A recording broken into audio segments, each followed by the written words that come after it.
What is going on, Duckers? And thank you for tuning in to this episode of the Decoy Podcast live stream. Still not certain what we're calling it, but I'm glad you guys are all here. It looks like we got quite a bit of people over on YouTube, Black Knight over on Twitch, a couple people over on Kick, so I appreciate you guys being here. I'm still testing out displaying chat on screen. Oh, what's up, Neobach Truck? Good to see you here. I'll probably have that a little bit later on just to see how it works. I'm still trying to figure out how things are. Yeah, decaffers. I mean, it's kind of put me in a weird position when I got the decoy handle, which is pretty cool, at least to me, and then not certain what we're gonna call it or like what we're doing with the side channel. I don't know. Maybe we'll start even streaming on main decoy or everywhere. But I do believe at some point in time we're gonna start streaming maybe exclusively on other platforms. We'll see how it works out. On all platforms, I'm essentially decoy, just decoy on, I think, Kick, all the other ones. So we'll see what we do. Was a fan until you saw my shirt. I mean, I was never the biggest football fan, but honestly, last season watched a bit of it because I got friends that are super into football, and then this season it's been pretty fun. So I mean, give us this one season, just like unlike basketball, football is kind of like you just get one good season, maybe another one a little bit later on. And oh, what's up? Thanks, Stumble Boots, for the bits. You really don't have a franchise. I mean, a dynasty like the Celtics. They're not going to be a dynasty. I was a big fan of them, but I think they're going to be done pretty soon. Oh yeah, what's up? Yeah, if you don't like the multi streams, I mean, it is what it is. Like, it's good to be safe because if you knew when we were streaming on Decaf Decoy, I showed an Instagram post, which should be aligned with the terms of service for YouTube, but they just cut my stream. I think AI just caught it and they cut it. I was only banned for like, I think, not even banned. I think I just couldn't live stream for a day. But it's good to be safe. If something happens on the YouTube, I can be on Twitch. Something happens on Twitch, I can be on Kick. I can be on all the platforms. So you guys can watch me however you like. I know Twitch has a different kind of chat vibe to it. It's more like for engagement. A lot of people are giving. Like whenever I bring it up, it's pretty cool that if you guys have Amazon Prime and you don't go on Twitch.tv, you can attach your Amazon Prime account to Twitch.tv, give me your Prime subscription, which is like a $5 subscription, but it doesn't cost you anything. So it's pretty cool just having that option where you guys can financially support me without spending a penny you guys aren't already, you know? I mean, yeah, if you guys don't like YouTube, there's other platforms out there. That's why it's kind of cool that there's different things to be on, you know? Yeah, you're saying Rob and his son got in a fight at Conan O'Brien's place before he was ended. Honestly, it was crazy because everybody thought it was Rob Reiner's son. People magazine put it out there. Then there was a report from LAPD saying it wasn't the son. And then we just don't know what's going on at all. Like it's been going back and forth, kind of crazy. Yeah, hear the details of that argument. It's kind of like, you know, it's public interest because he was such a he was such a big name in Hollywood. He was a very outspoken liberal, but I mean, you would hope some of this stuff would be private. I don't know. I've never really been too much into Hollywood things, but obviously I know he's very political. Sad that he had to go out like that. Like, I mean, even though he'd be my political adversary and I wouldn't like him, and even Donald Trump said some very harsh things about him. Honestly, I don't want the guy to be ended in a horrific way. That's, you know, still sad to me.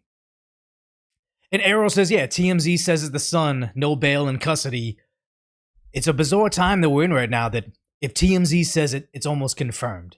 Oh, what's up? Oh, thank you, Lan Assassin, for this Prime sub. I really appreciate that. But yeah, try Billy, or how do you pronounce that? Billy. That's the service that Hassan was trying to stream because all of a sudden he's obsessed with China, and then because it was like a social media platform that had other things. Actually, let's pull it up because it's just such a funny clip. It's not the topics we're gonna cover, but since we're talking about multi-streaming, it's so funny how he just doesn't understand the difference between. Can I even pull it up? I don't know. It's too hard to find this thing, but whatever. It's just sad that this guy that is in love with China so much is getting a tiny dose of how they censor free speech, and he's still trying to simp for the CCP. It's sad. Like, oh yeah, it's a private social media platform. Of course they can ban me on that or turn off my stream. It has nothing to do with the fact that it's a command economy that the government tells them what they can and cannot do. No, I'm not gonna stream on Bilibili or however you pronounce it. I know what's his name. Asmongold says he's gonna start a stream over there, but I just can't imagine I have a big audience over in China. I don't know. Yeah, imagine simping for a communist. Imagine simping for a person that does all the things you accuse America of doing because it's just a trendy thing to say. Very sad.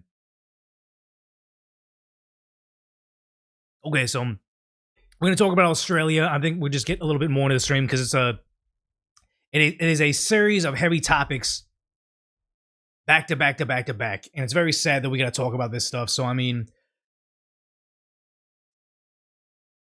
we're going to do it PG-13, but we're also going to address the elephant in the room that is DEI hires because it is sad. Yeah. Oh yeah, he wrote did you direct The Princess Bride or write it? I forget. Oh, thank you, Andrew Trades, for the 5 gifted. That's really awesome. Thank you. If I get banned off all those platforms, I'm on that platform as well. I'm pretty much on every platform. I just don't, what do you call it? Primary some of the other ones so much just because I have concerns about the back end of some of these platforms a little bit. Can someone tell me what a hype train is? I keep on seeing it. I don't know exactly what it is. I mean, all I have is 17 live viewers over on Twitch. We got like 600 over on YouTube, which these aren't great numbers, especially considering what we used to pull on the main channel. But it is what it is. Okay, so Rob Reiner directed Princess Bride. Yeah. Oh, 28 over on Twitch. So I'm doing major numbers, guys. I'm basically Asmon Yellow or Asmon Bronze over on Twitch, guys. I'm about to make hundreds and hundreds of thousands of dollars, guys. Where's my bat? I still have the pencil bat right here. I'm just kind of being more casual with it. I think I'm coming down with something, so maybe I won't stand as much today. But also, I don't want this stream to be super long. But we'll see. We'll see what it is. Thank you, Neobox Truck, for gifting 2 subs to the community. Appreciate that. Because I'm Asian. What? Asmon Yellow's crazy. I mean, wouldn't that be the likely name that I would go by over there? What are we doing today? We're going to talk about the incident that occurred over in Australia, the incident that occurred over in Brown University, some offshoots of that. We're going to talk about AOC. We're going to talk about Jasmine Crockett. We're going to talk about a lot of stuff. Not the greatest, the happiest live stream today, but we got to talk about a lot of stuff. Asmongold? No. Asmon of the Orient? The incident stream, yeah, and that's the thing is like, what was it? I think Hassan was talking about how he was gonna go from Twitch to YouTube because it's so much more on free speech and he doesn't have to worry about all the rules. And I'm like, this guy has no idea of what he would be banned on YouTube almost like on his first stream in his first hour just based on the music in the background. I think bigger than L-Dubs already. I was not aware that. Oh, thank you, Ira rolled in for subscribing with Prime. Really appreciate that. But it's Asia Gold. Thank you, Philbo Baggins, for the Prime sub. Really appreciate that. Asmon Eyebrows. What was it? The one live stream we did where someone said just randomly, and it was probably like a live stream that had like 5,000 people in it over on Decoy Voice. And thank you, Killinator, for the 5 gifted subs. My Twitch handle is just Decoy. I'm Decoy on everything. It was pretty cool. I think it was probably Twitch gave me Decoy, which was really cool, and then it was able to get Kick, Rumble, YouTube. I'm trying to become how is it? A Decoy on Instagram and Decoy on Twitter. So we'll figure out if I can do that. But no, we were just talking about someone said I never noticed how intense this guy's eyebrows are, and they were talking about me. And I'm like, I mean, I guess they're bushy, but then just the entire chat was like, oh my God, his eyebrows. Like it totally took over the chat. Thank you, Stumble Boots. It took over the chat just to talk about my eyebrows for like a full hour, man. It was what it was, man. Yeah, Trump says Coke will make you live to 100, but he's having Diet Coke. I'm just having this the Mexican Coke with the sugarcane sugar just as a treat for myself when I live stream. I feel like Asmongold can he can live stream for like 8 hours a day or 6 hours a day, 5 days a week, and I can barely do two without feeling tired. So maybe I just need to up my Dr. Pepper intake, you know? Hey, cool. Yeah, I'm glad to see you on the Twitch stream. I feel like that chat is very small. Would I make the chat larger or should I just keep it small? I feel like I'll just kind of keep it small and then maybe even make it since I have such an embarrassingly low numbers, I'll just kind of make it even more low profile right up there. Let's see, wait.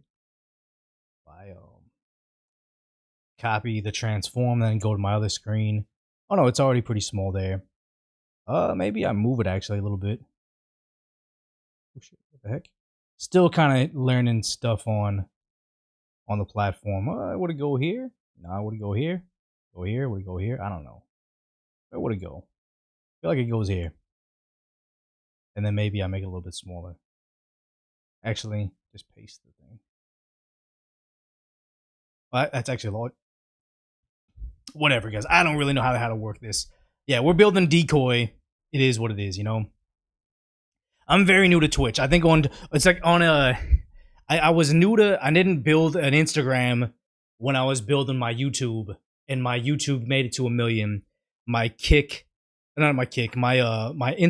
made it to like maybe 3,000 at Decoy BTS, growing that, and then over on Twitch, I'm probably like 300 followers over there. Like it's nothing big, but I mean, if I'm gonna do more live streams, I feel like I gotta be over there, especially if you want to reach a new audience. You know, I mean, I feel like everybody on YouTube kind of knows me, and even though Twitch isn't too friendly to like people with my particular values politically, it would be good for them to hear it. You know.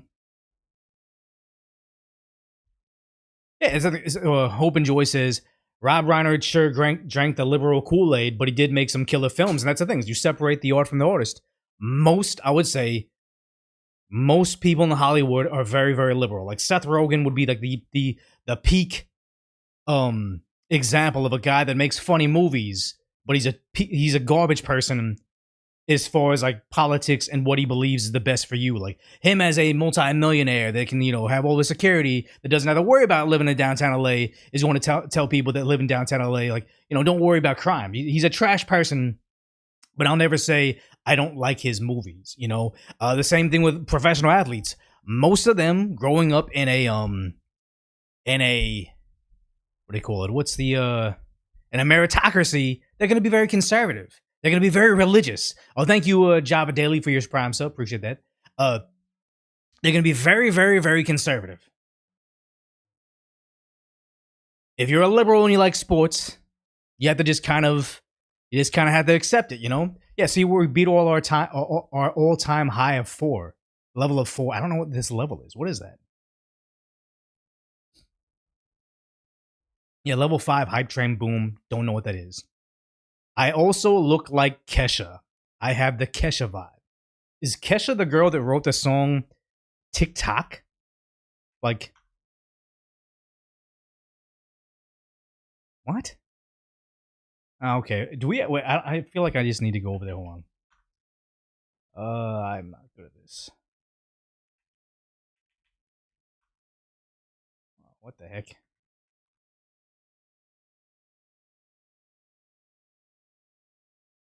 See, I'm almost gonna just turn this off.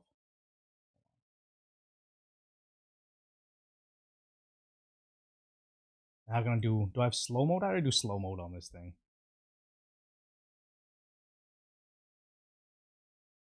Chat settings. Slow? Yeah. Oh, thank you, Philbo, for the 300 bits. I don't know what bits are. Oh, on. There you go. Cool. There it is.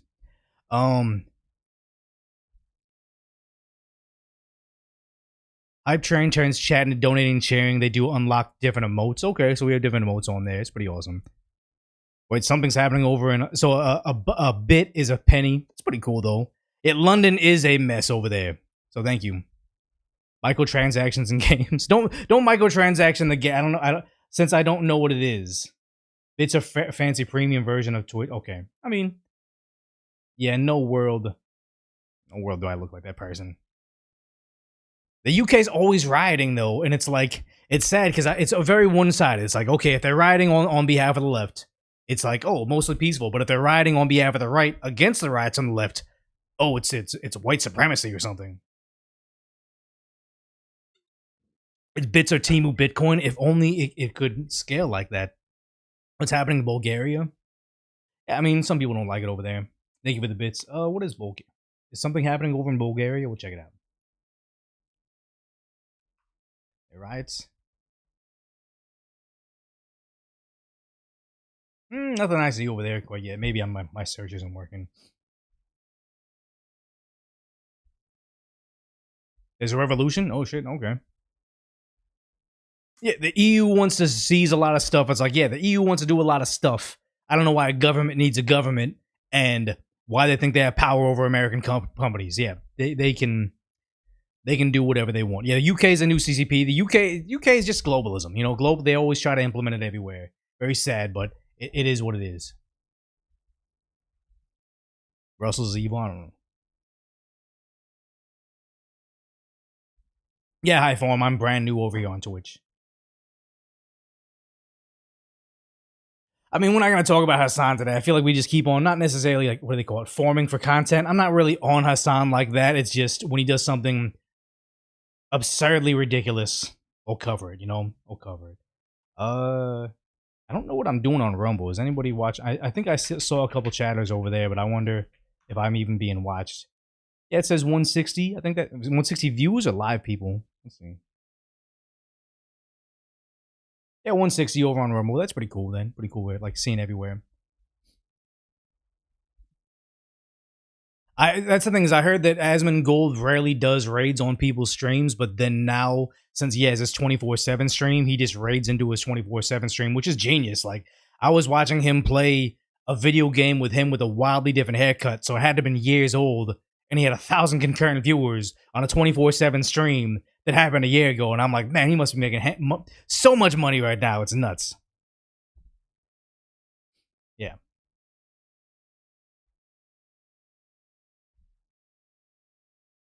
Yeah, Decoy's over there. Honestly, I kind of feel like, what is it? The stop calling it Decoy Squad. Stop calling it like, you know, channel members or whatever. Just say like, oh, you would become Decoy. I'm Decoy. You're Decoy. It's kind of like in Walking Dead when Walking Dead still was good, and it was like everybody was Negan. You want to be a part of the survivors. You want to be a part of a Decoy Squad. You're Decoy. Yeah, he doesn't raid or collab with streamers, which makes sense. I think he said he didn't want to collaborate with other streamers because they're getting in trouble with him. Because like, what is it? I know it was like Amiru, and then it was the Tectone doesn't mind, but it's like it'll be who's that one? Oh, Baby No Money. The guy, like I guess he still liked him even though he cut him out of his music video. But he was like, yeah, his political takes get other people in trouble, and he doesn't want to he doesn't want to drag people down with him. So he just seems like a pretty good guy, you know. What became of the Duck? I mean, we were still Duck Squad or whatever. Like, we have so many different names. It's like when you have a cat or you have a dog, and my cat's name is Cheddar, and then you call him like, Mr. Cheddar. You call him Mr. or what is it? Chetty Poo. Like, it's just all these different offshoots of his name, and then he doesn't even get called his name anymore. It's just always some different. Yeah. The Big Cheese. Yeah. Their name is a remnant of the past. The Decoy Ducks, remnant of the past. Yeah, Cheddar Bob, Giga Ched, all that. And Cheddar's a solid name for a cat, not gonna lie. And mind you, he's 15 years old. Everybody's naming their cat Cheddar now. I didn't know that, but honestly, I was ahead of the time, guys. I was ahead of the time. Cheeto, yeah. Chester. Never had duck. Is it any good? It's kind of terrifying because when you go to Chinatown, you see the duck in the window and they're like inside out. But They are delicious. It's delicious. Think of a very, very fatty chicken. That's what it's like. Pets never get called their real name except when you yell at them once in a while. I think that's true. I think if he's on something that he's not supposed to be on, I'll yell cheddar. Yeah, that's probably what it is.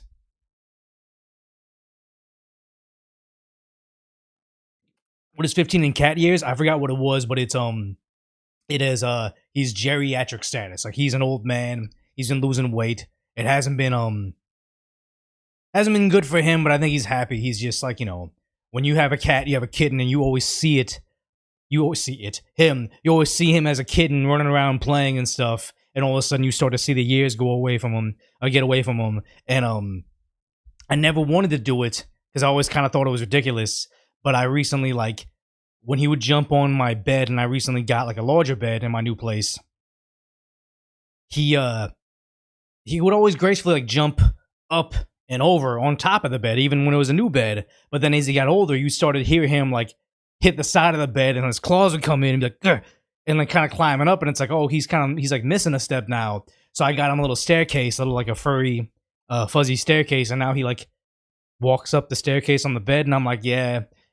As a kitten, I don't think he'd ever voluntarily do that. He's just getting old now. It's sad, but is what it is. I'm glad you guys are over here live. I mean, I thought about doing earlier in the day, but I kind of feel like, what is it? What time does Asmongold usually stop Twitch streaming?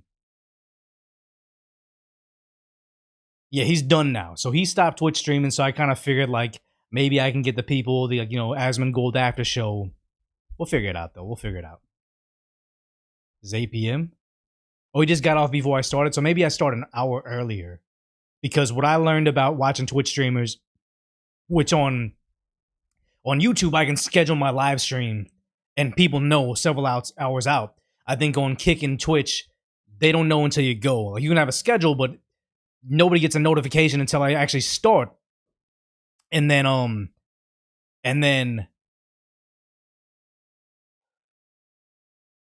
you just kind of like, I forgot who I was watching. Maybe it was like that MXR Plays girl.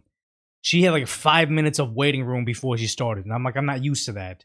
Especially with the replays. I don't want the replay to be like 5 minutes of nothing. But yeah.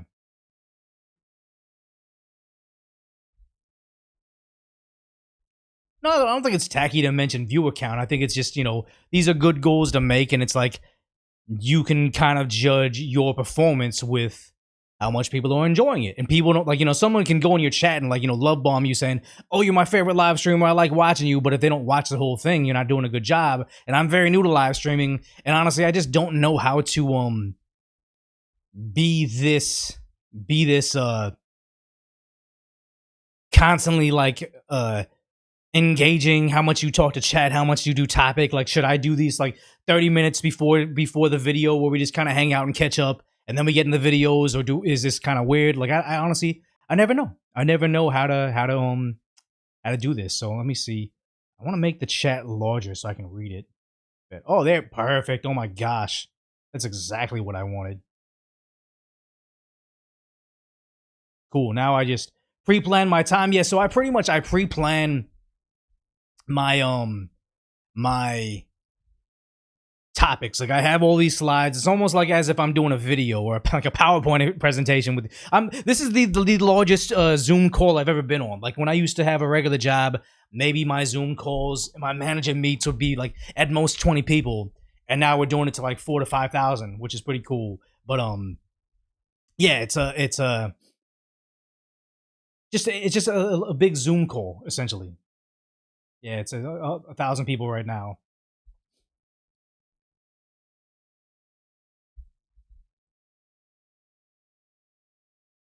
A good yapper. Yeah, I kind of feel like it's weird. It's like, no, I don't know. You're not Lone Raven. You're not banned. I can see you. The bat is over here. No, it's just, I said I was kind of feeling under the weather, and I wasn't really standing today, and I'm trying to be more in a spot. We'll see. We'll see. Twitch has better discovery than YouTube, Kick, or Rumble. Possibly for live streams, but not as far as like videos. Mafini says, "Is HR on the call?" Isn't that the saddest thing when you when you have a conference call in your Outlook and you're like, "Oh, okay, I got a meeting," and all of a sudden you see the agenda and it's like half an hour long, and it's just you, your boss, and HR, and you're like, oh shit, this is not gonna go well, man. This is not gonna go well. Yeah, if you enjoy yourself on the stream, your audience for the most part will do what you do. Like I kind of want to just be able to chill, hang out, talk, but also get to the topics. So then you guys get value out of watching in here. The bat is my sword. Could you imagine if I just had like a legit sword?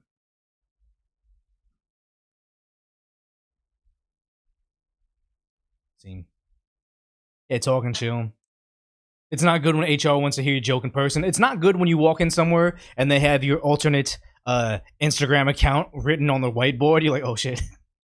How'd they find that? 30-minute meetings never good news. I mean, I'm so stupid. I'm like, oh, 30 minutes, I'll be in and out. But it's like, wait, 30 minutes at the end of your shift on a Monday. So that's not good, guys. Yeah, Ram's gonna be good year this year. Yeah, HR exists to protect the company from you. Remember that, or just I always I'm not giving you guys advice about your workplace because obviously I wasn't getting promoted, but I just remember there was key phrases you can always say to HR that would protect you from the company because they were thinking you were about to get litigious. I won't say those key phrases, but it's like well, thank you, Audi Yui for the Prime. Actually, it would be something simple like me saying, oh, well, I've been documenting this as well. Like, I documented on this date that you said this. And once they realize you're documenting too, they're under the, HR is typically under the assumption that you're about to get litigious. So, yeah, that kind of backs them off a bit. Yeah, never go to HR, go to the ethics department. And that's the thing, is that's when you go on scorched earth. Like, if you want to be nice with your company and you're still trying to move up, if you go to your whistleblower hotline, your ethics department, or you shame them on social media, that's pretty much clip the wings of your ascension in the company. You have a sign in your desk that says, "But did you document it?" Yeah. Exactly. Jack the Hundo says, that's true. The moment I mentioned the timeline and HR dispute, they immediately ghosted and dropped it because I think that they're under the assumption that you're getting caught flat-footed and you don't know what you're saying. It's like, if you come up with, if you straight up talk to HR and you say you have a quote of what they said on a specific date, well, on this phone conversation, you said exactly this, and I quote that, and they're like, oh, wait. wait. Who's been coaching you on this conversation? Yeah. Oh, thank you for the Prime subs, guys. Thank you. So, I mean, we've been rambling for over half an hour now. Let's just go ahead and get to the first topic of the day, because if you haven't already, if you're probably watching over on a Decaf Decoy, what we got? 1,000 people watching, but yeah, subscribe over there, but also over on Twitch if you guys haven't already. Throw me a Prime sub if you want, but honestly, it's not the biggest thing. Oh, what Brosidon says, is your state region a one-party state? No. California is, to my understanding, is a two-party consent state. So if I'm going to record a conversation, we both have to be aware of it. But honestly, what people don't know is whenever you call something and they say, hey, just so you know, this call may be recorded for quality or whatever services, like when they say may be recorded, that's like both parties may record this. Unless they explicitly say, look, you're not allowed to record this, then you're fine. But I mean, not that you're fine, then you can't record it, but it's like, yeah, two-party consent state, but if they notify you it may be recorded, that's both parties are able to do it. Oh, that's why it's so dark. I was wondering. I was like, wait, why do I feel darker today? There you go. Okay, one of my lights are off. Yeah, in public settings, but honestly, you have a lot of conversations in oh, thank you, Swordfish, for the bits. You're having a lot, obviously in office settings, you have a perceived assumption of privacy, so you can't just record that. There's still ways to get around it. Yeah, again, I'm not a very I'm not the biggest I didn't climb up the corporate ladder. I'm not a terrible employee. I was a great employee. I was just terrible at the politics of it. I used to have a boss. You might even be watching this live stream right now. I used to have a boss that said, Decoy, you're the smartest person in the room everywhere you are, but you need to learn how to shut the fuck up. Like, I would always speak my mind. Whenever the corporate elites are trying to... Oh, thank you, Nohi, for this Prime. Last rant, I promise. Whenever they would come at me and say... here's what corporate wants to do. They think tanked this great idea. Here's how they're gonna implement it. And I'm like, what the fuck? you guys are conceptualizing these ideas up in like another state where our headquarters are at, not knowing what downtown Los Angeles goes through, not knowing what RDAs are willing to, what cases RDAs are willing to take. Like, this is fucking ridiculous. And I would tell them that on conference calls and like, okay, we'll take this offline. And they just didn't like to hear it. It's like, yeah, too base for the real world, because it was, I never wanted to just sit there and stroke their ego. Like, oh my God, that's such a good idea. Let me tell my team how to waste hours of their day doing your ridiculous idea that you have no idea on. Oh, thank you, Warwick, for the prime.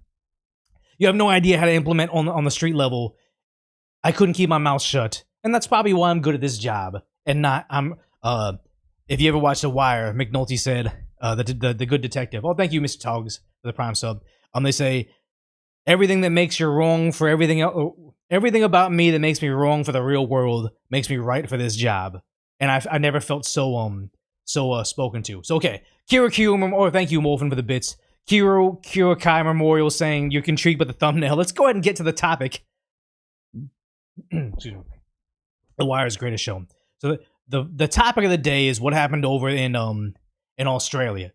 A tragedy, you know, the very, very sad when this happened. But if you guys aren't aware, there was a Hanukkah celebration and two people from Pakistan, a father and a son, to my understanding, set off a bunch of rounds. Were able to indiscriminately shoot into the crowd for 11 minutes. It's horrendous. We can't play it. I have some screen still shots here, but from what we hear is there were multiple officers, like 4 officers there, and they did nothing to protect the people. Like, there's this clip that went viral. We have to pull this up right now, but they said, yes, they were being fired at, and nobody was coming to save them. It is equal parts scary, terrifying, and tragic. This is sad. But here's an eyewitness saying what happened.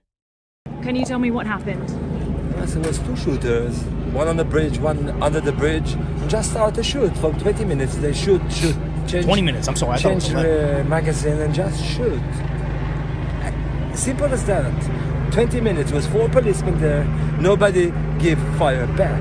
Nothing like they are. Okay, one thing I want to know, because when I see these images, do Australian beat coppers have guns on them? Or are they like the bobbies over in the UK? They're unarmed. Like, they just have whistles, and they can call the higher cops. So basically the social workers. But, so, wait, Raven King says no. Tiffcom says yes. Finn Gaden says armed. Looks like they're unarmed. But is anybody over there? Anybody over in Australia? I guess I just have to ask. I'll ask, are Aussie beat cops armed or unarmed? They have locks? Let's see. Okay, so the beat cops' general duties of police on patrol, routinely carry firearms. It's standard. Okay, so they had weapons. You're not seeing it, but it could possibly be on this side over here. And yeah, but just the idea, very, very tragic. But he's saying they were able to shoot at them for 20 minutes. The video I saw was 11 minutes long. But, you know, I guess under stress, maybe he wasn't aware of how much time elapsed. Like, anybody that's even been in a fist fight, you'll know, you thought the thing lasted. Your sense of time is so skewed. It's like, you either think the fight lasted 5 minutes and it was 30 seconds, or you thought the fight was 30 seconds and it was actually 5 minutes. Like, you just, at least for me, you get so locked into things you just don't know. So maybe thought it was 20 minutes, it was realistically 11. Still a tragedy all around. Froze, like, for it looked like 20 minutes, like, and they shoot, the guy changed magazine. I look at him all the time. I was doing my babies under me, and I look at that, and it's just rifle and a pistol, and just shoot. And the other one was under. They started to come close to the audience. I think one of the people took his rifle and shoot him. That's so one of them. That's what I saw. I didn't know. And the sad part is, had this not been Australia, had this been Texas or any state in the United States that is constitutional carry, not even like California where I gotta apply, I gotta take a safety course, I gotta wait for the sheriff to sign off on it. It's a whole thing. Just constitutional carry. Like, you know what? As an American law-abiding citizen, we're trusting that you're gonna use your best judgment. And you're gonna train with it before you start carrying it. I don't think this would last 11 minutes. I think this would probably last all of maybe 60 seconds before it ended. But then, unfortunately for these Australians who have to rely on the Aussie cops that were acting mostly cowardly. Oh, thank you, Jojo Seps, for this prime sub. Very sad, though.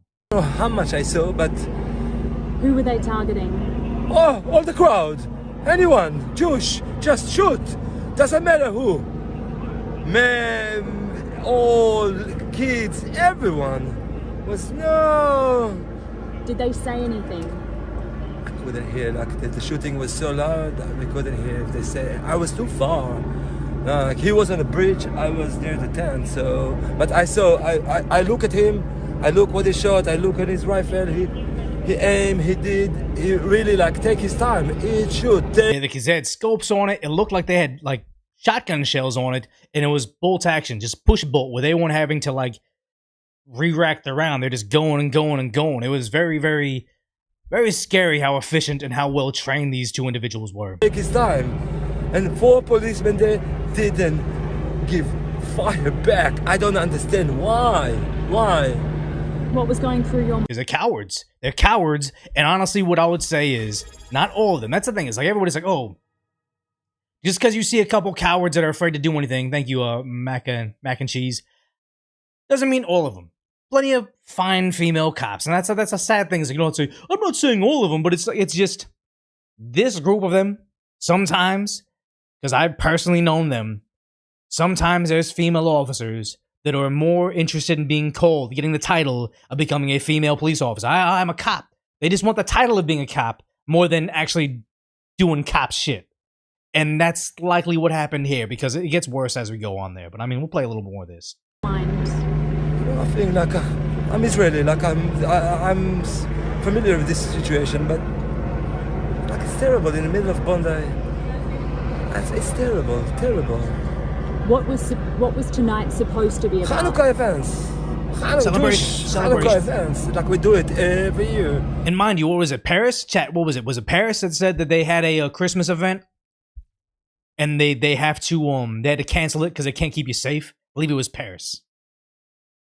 Sunday, first day of Hanukkah, we do it here.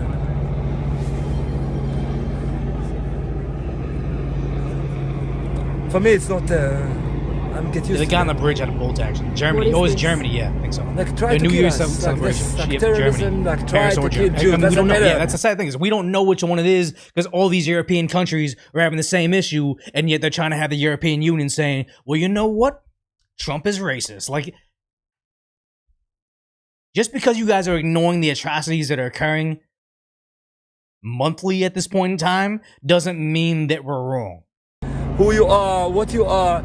You kill a Jew. That's it. And it's time to people in Australia to start to understand we are not a target.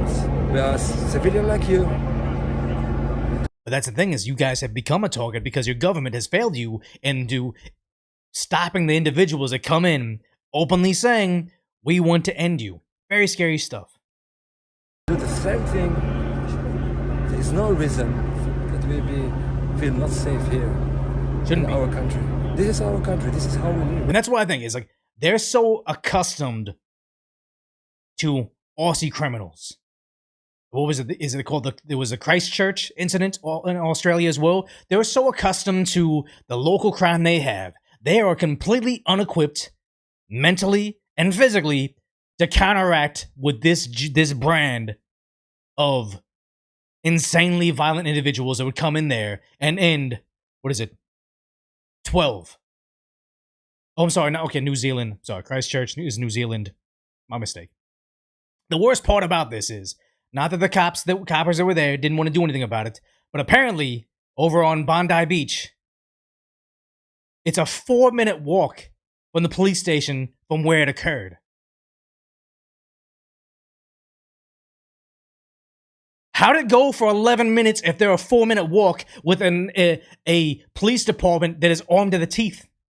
How come they couldn't be there? Because they just thought, oh, because we disarmed our population, that it's going to be more peaceful. It's sad. And I can't play this video, but when they had them detained already, there's a female copper at this van right there. They already detained the people. There's a lot of it's shocking to see this.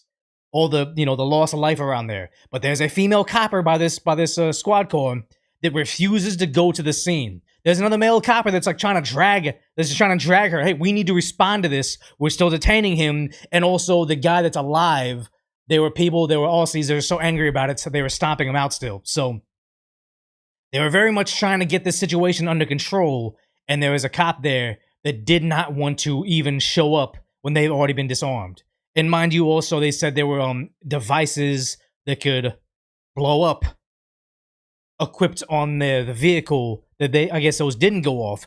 But just, yeah, you're still in danger. But that's the thing is, you become a cop because you want to protect your community. And you are willing to put yourself at risk. Doesn't mean your life is worth less than, but part of your handsome compensation is putting yourself at risk. Oh, what's up, King Pix, rating with 12 viewers. Really appreciate that. King Pix, I met him over at the Donut Operator Range Day. Super cool guy. If you aren't watching him, go check him out too. Yeah, cops are now basically Reddit mods. They have all the power to go after you if you say the wrong thing on social media, but when it comes to an ultra-violent event like this, they're afraid to go to it. Meanwhile, and again, I can't show this video right here, but here's a screenshot of this. The balls on this Australian hero, or worldwide hero. What is his name? Ahmed something. Wait, what's his name? Oh, Ahmed Al-Ahmed. Ran up to him. He's firing. I think he's a legend. Giga Chat of the Year. Assyrian. He waited for him I think he was watching him through the car windows when he was probably reloading and just ran up and disarmed him, because everybody's running away from it. Everybody's trying to flee. Like, there's a lot of video I don't think I can even show on most of these platforms here, but everybody was running away, and he's just kind of sneaking up on him, tackles him. I think he also gets hit twice, because you see him over here on Asmongold subreddit. He gets hit twice. He's in the hospital, but he's recovering well, because what's the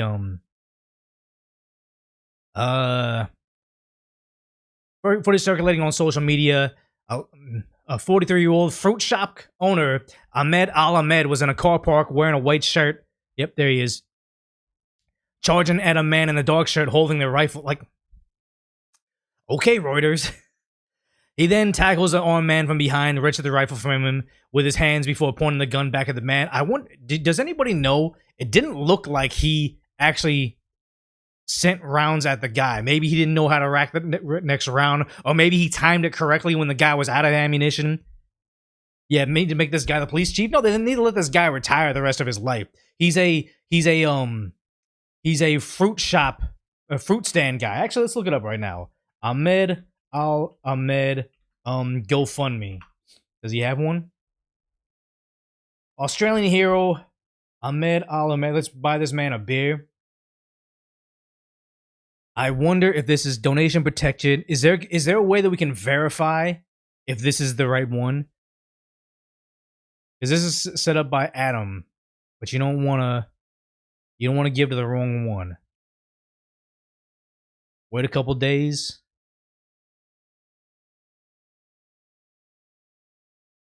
It was out of ammo. Okay. I would like to link this and say, yo, let's donate. I'm gonna donate to this. Like I said, Sidney Ross gave him $1,500. I'd like to give him some cash, but donation. I want to make sure it's to him. What's donation protected mean? In case something isn't right. Okay, you know what? Let's wait until we figure out what the right one is, and then we'll figure it out from there. Looks fake. Yeah, I'm a little bit hesitant to even link that one right there.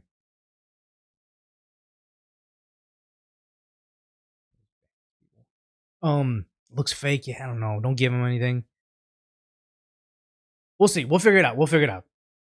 And the thing is, I remember seeing somebody talking about how, like, oh yeah, they're props out to, like, his name's Ahmed Al-Ahmed. It's like, oh, he's a Muslim man. Like, you know, he is he's the Islam that I represent. And it's like, yeah, cool. If he's a Muslim dude, like, more power to him. But I'd say he's a hero with great courage more than he is just his religion. But the crazy part is people kept on responding to that tweet saying, "Oh, that's the type of person that represents me." It's like, oh wait, he was saving the Australians from what? And it's like, yeah, you can't claim one side but not the other side. It's a big elephant in the room that no one wants to talk about, and it's very, very scary. Yeah, some people are saying he's Christian. Yeah, if he's from Syria, the father's son, or allegedly from Pakistan, a Christian that led Lebanon, still an Arab. And here's the thing: it's like I don't see him as an Arab, or if he's Christian, or if he's Muslim. It's like he's just a hero. I'm judging him by the content of his character. I could care less about, oh, because he's of this religion, I'm going to think of his heroism less. Oh, because he's this religion, I'm going to want to give to his GoFundMe less. It's like, no, regular people don't think, before I can congratulate this guy for saving all these people's lives and being a hero, let me make certain that he's on my side politically. No, that's ridiculous, but that's how the modern day political space wants you to think. Like, oh, you can't support anybody. I like that rap song. Let me make sure the rapper thinks the same way as I do politically. It's like, no, stop dividing us by that. It's content of character, not anything else. Yeah, he's on my side regardless. He saved lives. Exactly. Yeah, he's a hero. And they said the crazy part, so it's like, okay, so turn in your two-way rights. It's not your Second Amendment rights, but I'm calling that. They say, turn in your two-way rights in Australia will protect you. Except the fact that they won't protect you. Except the fact that your only chance of life sometimes is a fruit shop owner that's 43 years old that isn't going to be in the hospital later on. Because apparently they said Australia's Domestic Intelligence Agency, ASIO, examined the Bondi gunman 6 years ago because his close ties to the Sydney-based Islamic State group terror cell, ABC understands. One, why wasn't he immediately sent away when they found out, oh, he has ties to terror?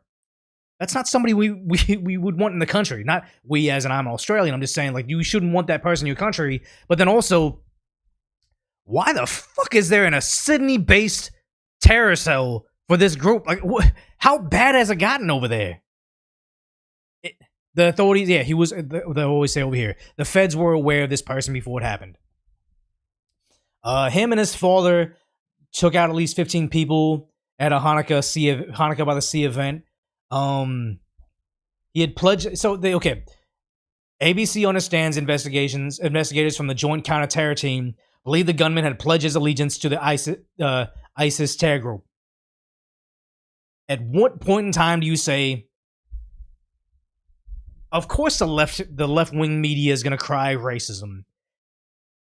Because apparently they're in love with this group. But at what point do you say, you know what, we got to protect our people? This guy's pledged allegiance to a group that says death to the Western world.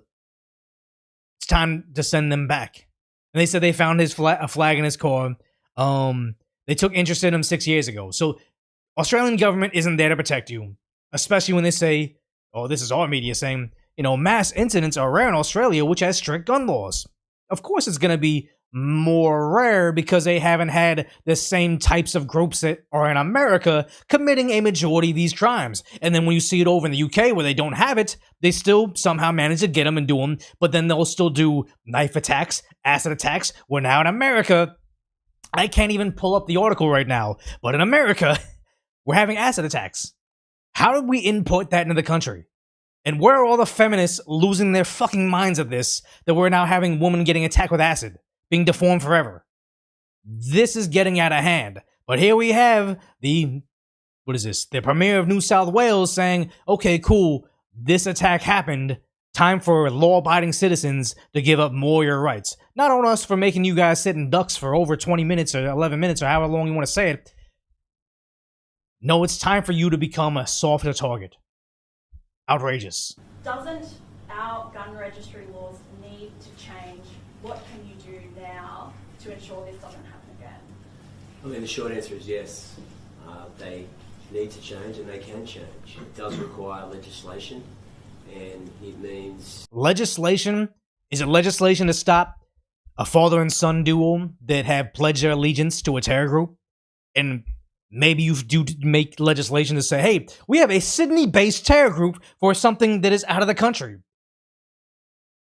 Are they making legislation to address that issue? Or are they making legislation to address the issue of anybody that may want to protect themselves because they can't rely on your cowardly DEI police officers? Introducing a bill to Parliament to, I mean, to be really blunt, make it more difficult to get these horrifying weapons that have no practical use in our community. Do you think that Not a fun. When did they introduce this? Because if they saw this incident and started typing it up already, you guys are literal ghouls. Clown show. Yeah, Arrow, clown show. Farmer, if you're not involved in agriculture, why do you need these massive weapons that put the public in danger? And Yeah, okay, so was that guy in agriculture? Like, how was he able to legally get those tools having already pledged his allegiance to terror? Maybe you address that as well, but maybe it's not necessarily about the tools. Maybe it's about the individuals causing the crime. Just a thought. make life dangerous and difficult for New South Wales Police. So I understand, of course I understand the genuine desire to have information about how the law will change. We're less than 24 hours into this horrifying crime. I want to make sure that legislation and reform that we bring to Parliament makes a big difference. And here's the thing that always irritates me about these anti-2A types. Obviously, it's Australia, not 2A, but whatever I'm calling it 2A. Is, did he get in office running on stripping away 2A? Or did he get in office, was pro 2A, and then saw this horrific incident and says, okay, enough is enough. I'm going to start to strip away these rights. Because if he's one of those politicians, and I can almost guarantee he is, that ran on getting rid of 2A, sees this incident occurring, and then rushes to his television and says, see, I was right, guys. Now you have to align with me politically, and now I get to get everything I wanted before this incident occurred, and I'm just trying to shoehorn in why this is applicable to what I already believed in the first place. It's disgusting, but they always do. It's rinse and repeat. We're going to see a lot more people trying to use this instance as a way to get rid of law-abiding citizens' rights. He's just the first one tonight. But that's exactly my intention, and my colleagues feel exactly the same way.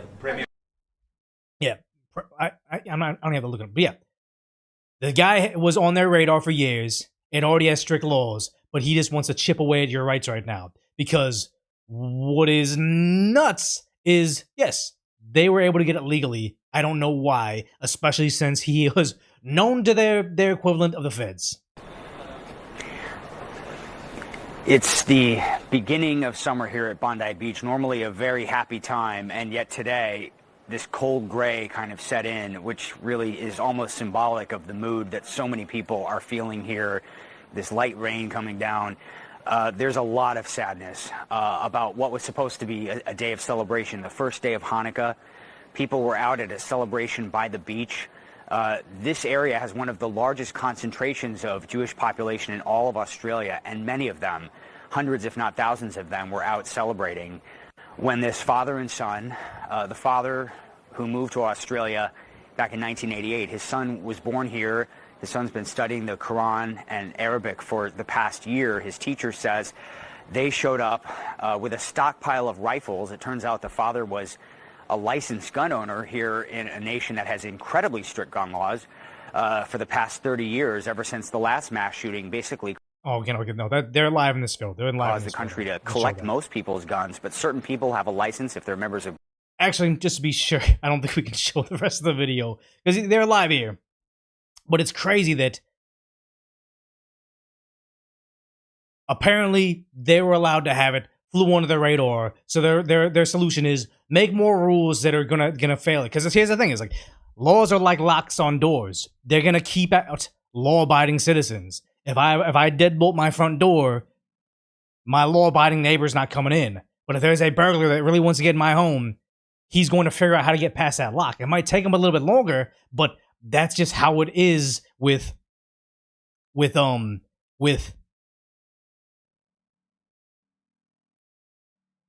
how do I put this, PG-13? When you bring in a lot of people that are just notorious for committing these types of crimes, they're going to figure out a way to do it, and they did it. Yeah, 30 years in the country and still somehow became an extremist for something that is common in another place in the world. Insane. And here we have them, Australians versus the agenda. This is Sky News, Australian news outlet. Australians versus the agenda.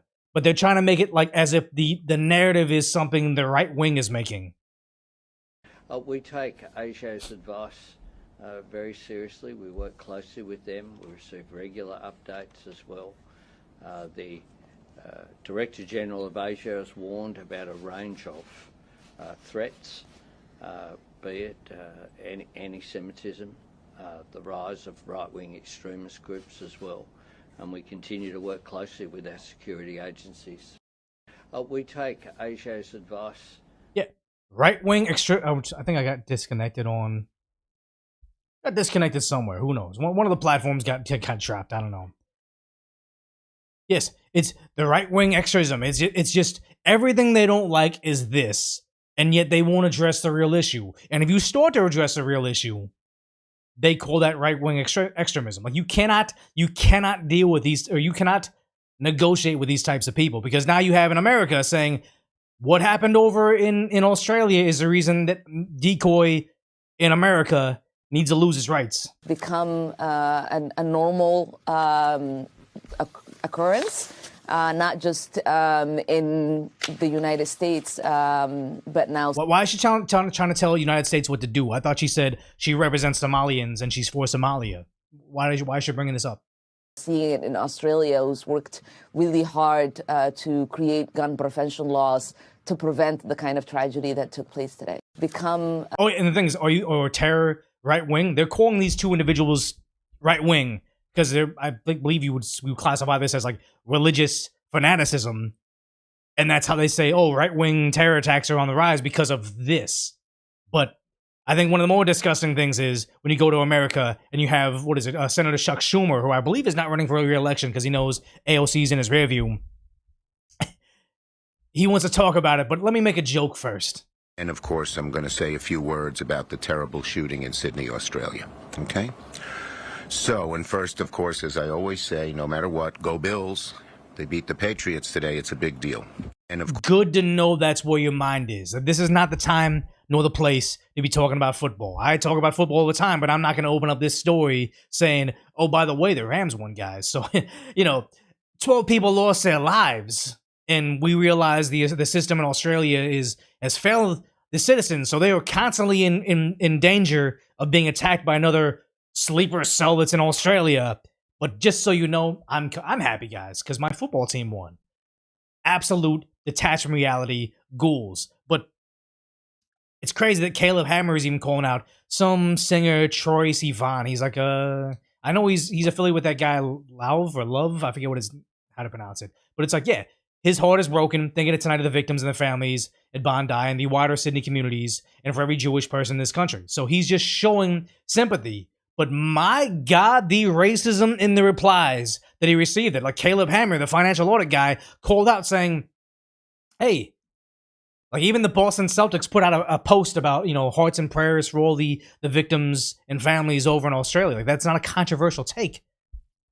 They were murdered. Like this was a terrible attack. But now people are trying to say, well, because they were a part of a certain religion, this is okay. This is getting to become a problem. And I think anybody cheering on this attack, I don't care if you're a citizen, like denaturalized, I don't care if they were born here with birthright citizenship. If you were sitting there trying to cheer on the idea that religious fanatics from another country, or not even from another country, just a religious fanaticism has now become a part of a sleeper cell or a Sydney cell inside this country, and they're just indiscriminately taking people's lives. I don't want them they need to be gone. Like we have no space for this in a civilized society. We just don't. But the scary part is over in Amsterdam. So the same day, so that happened early in the morning. At night, you're having mass groups attacking the Hanukkah concert that same day in Amsterdam.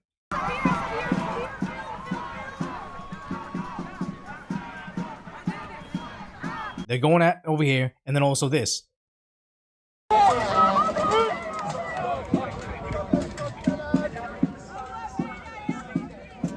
And again, this isn't saying get rid of all of them. Like, doesn't matter if they're assimilating, if they love the Western world, if they've thrown down all the religious values that would be extreme. Like, they're just regular people. Maybe they don't like to eat pork, but they just want to have a regular job and they're trying to be American. I'm not saying that. I'm saying the individuals, based on their behavior.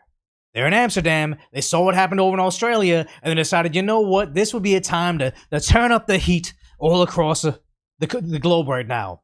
These are the people that I'm concerned about. I'm concerned about this. Not the entire religion, not the entire people of the ethnicity. I'm concerned about the people that are trying to accelerate this and also would cheer it on when it occurs. You guys terrify me.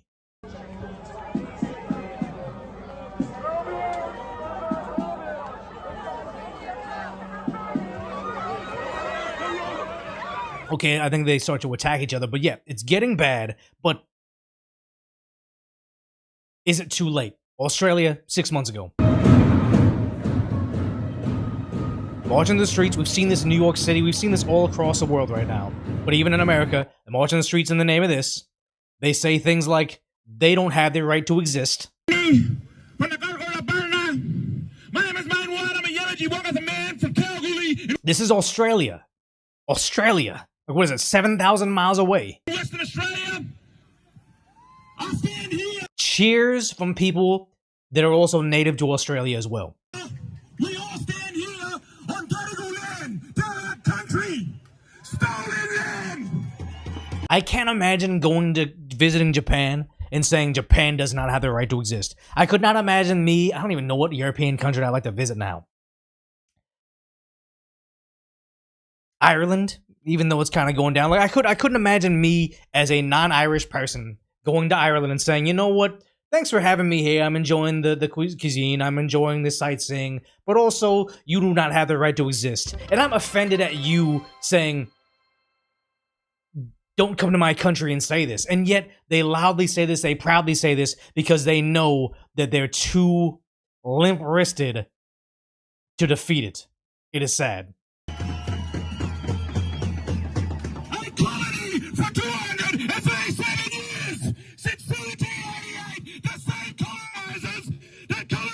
Colonize? What did Australia... Chat... Who did Australia colonize? Actually, let me... chat, Emily, know, and I'll also ask AI right now. What country has Australia colonized? Unless they're considering it Europe, the UK. They're a prison colony, right? They're talking about the British. Australia didn't colonize it. They're a prison colony. So they took Papua New Guinea, Nauru, the Norfolk Island, and the Australian Arctic Territory. Are they speaking on behalf of that? I don't think it. I think it's just something. It's just word salad. It's something he heard American activists say, and here he is over there saying, "You know what? I'm going to wave the same flags over there because I think somebody is financing him." Palestine! We share the same story. We share the same colonizer. They gifted that land. They stole that land, and they gave it to Israel. Is she doing the sign language? Just like Israel, Australia does not have a right to exist. They're cheering it on in Australia. If they don't think they have a right to exist, what are they doing there other than to conquer it? And this should be very telling to you of saying, I'm here, whether he's on a visa or he's overstaying it or he's a citizen. To me, you're not a net asset to the country. If you think this place does not have a right to exist, you're not trying to better it, you're not trying to fix it, you're not trying to assimilate, you're just trying to destroy it, there should be no qualms with saying, okay, we're sending you to a place that you feel like you belong because you don't feel like you belong here. You seem to hate everybody here. We don't want you to suffer anymore. Pick a country that you would choose to live in that's better than Australia. Because if Australia doesn't have a right to exist, go be amongst the place that you think it is. This is maybe malicious compliance, but it's still compliance. For too long, Palestinian people have had to fight for 76 plus years for their rights against genocide, occupation, ethnic cleansing. Here's the thing is,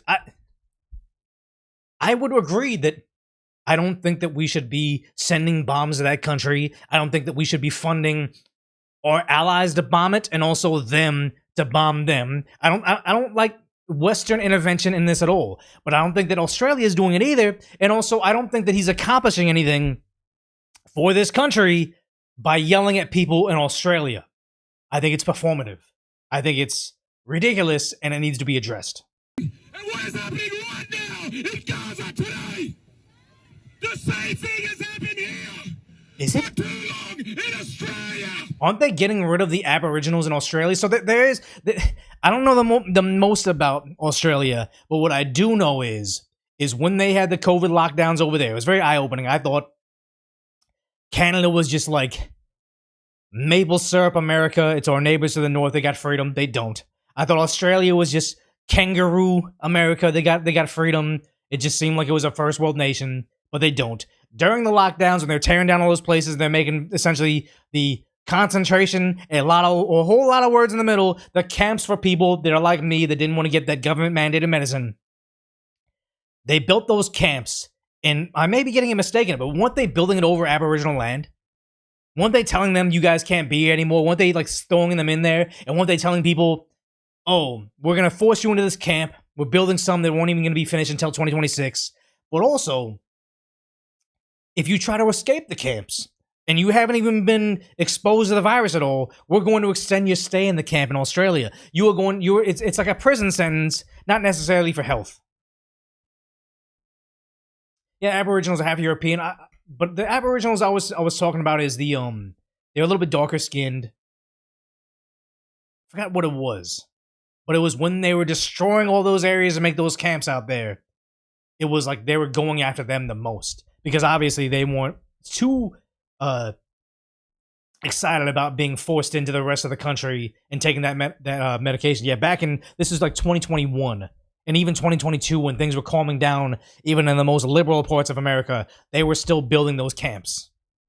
Yeah, they're still there. They look like, yeah, that's what you're talking about. They look like early Africans. The Aboriginals in Australia, the country of Australia had not been kind to them during the lockdowns. But here's the thing.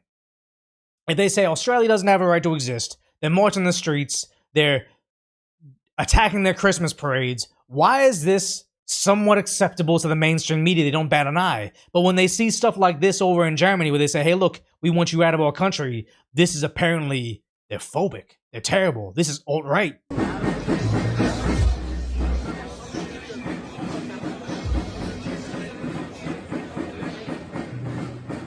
Because at least to me, this is just the inverse. This right here is just the inverse of this. They're both on the extreme side, but why does the country say this is okay? Why are there not any rules and regulations going up against this guy? But then they'll grasp and say, you know what? This is the alt-right. They're terrible. They're racist, and they want to get rid of them. When someone says, I don't like the idea that someone comes in my country and says you don't have the right to exist. Kind of scary stuff to me.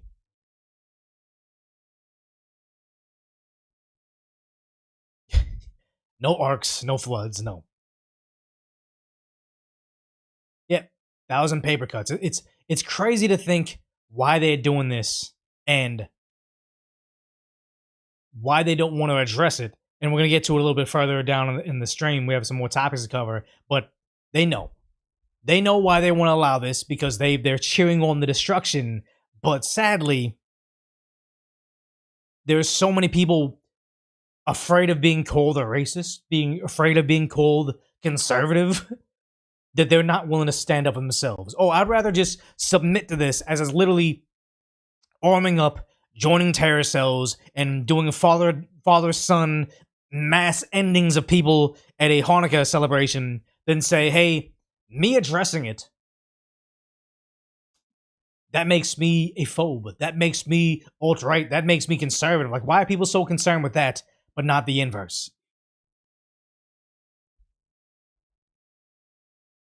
I had no idea Australia was bringing those people in mass. I know Japan is stopping it, but Korea has a huge issue with it right now. It is crazy how they think the solution to population collapse isn't AI and robots. It's importing someone that is completely incompatible with your people. Like, it's not about, I don't know how to phrase it other than, like, it's not about Japan bringing in a whole bunch of weebs, bringing a whole bunch of people that just want to learn about Japanese culture and assimilate. It's about bringing people that come in there and say, you know what? There's rules against burying people in these areas, but we need one for our religious background, a burial site.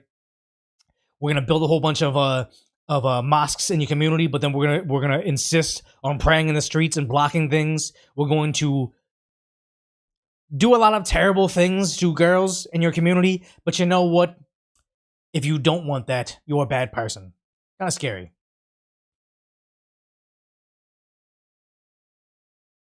Yeah, just about every country lost their minds and opened their fences. I remember Trump denounced Merkel and Germany for it. And the thing is, though, is not every country did it. Isn't Poland like one of the safest countries? And they actually had the military guarding their borders.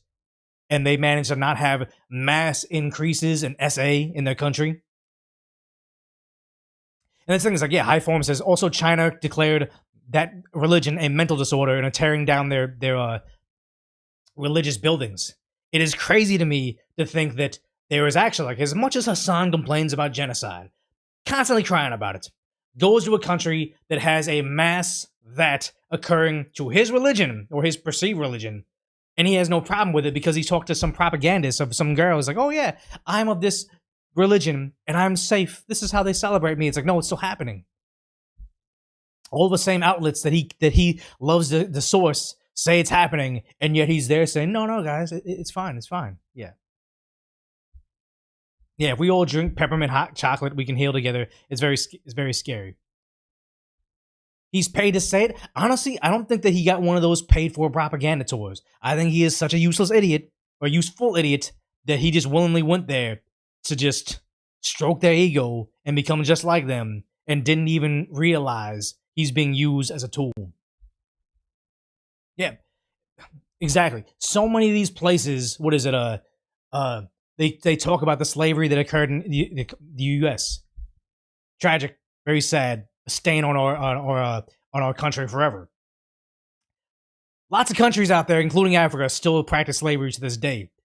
I saw some YouTube thumbnail talking about like Abu Dhabi is still run by slavery, and it's the idea that yes, there's lots of places that these people celebrate. What was that?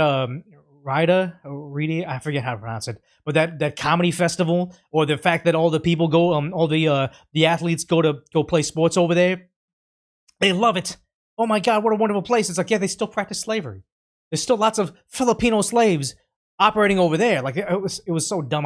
We've been talking about it today. Is a Sex and the City movie even tried to do like, yeah, we're in Abu Dhabi and there's slaves here, but we're making it glamorous. They like being slaves. Like, it is absolute batshit insane that all these people are like, oh, about human rights, but then we have one of the biggest human rights violations in China and in Abu Dhabi, and yet they're like, oh, well, that's okay. Like, I know of one very prominent left-wing musician that the left loves. Oh my God, they're so pro-LGBT, they're so pro equality rights and everything, and then they went to go over to do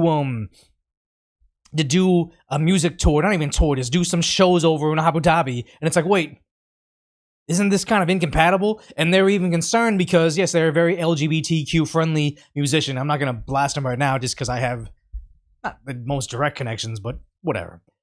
But I know that there were some dancers, a part of their show, that got to go there as well. But their sexual identity is something that could get them ended over in that country. They were a little bit concerned about it. The musician was concerned about it, but still went over there and did it. Say, hey, look, guys, if they find out about you being your life is at risk, but that payday is just too handsome for me to pass up. So you come over here, you make your money too, or, or you don't. It's like, it is sad. It is sad that that's what we are right now. Yeah, Bill Burr did it.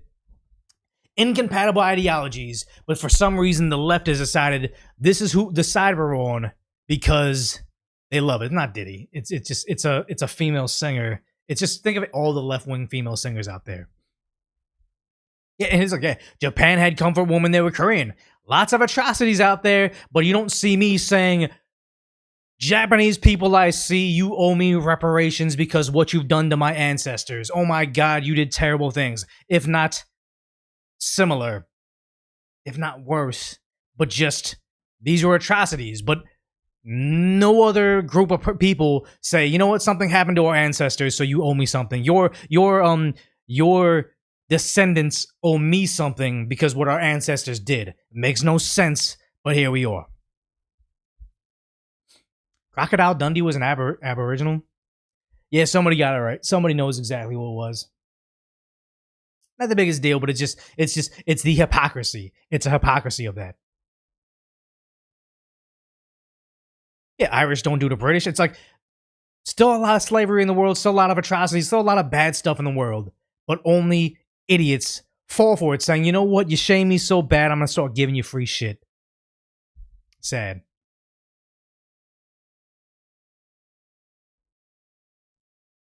As in, and many countries still have comfort women. I mean, here's the thing is,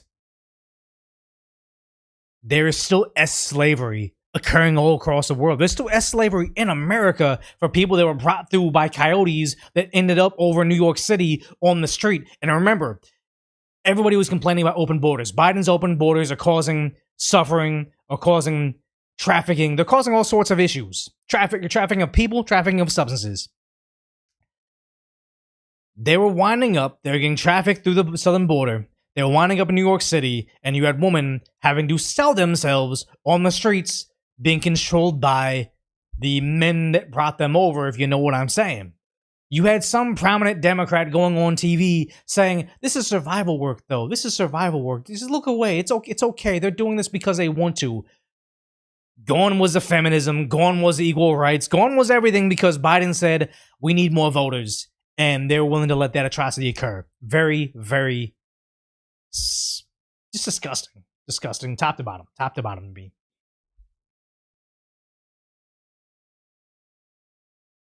Yeah. Yeah, Koreans were tricked to go to Mexico. Yeah.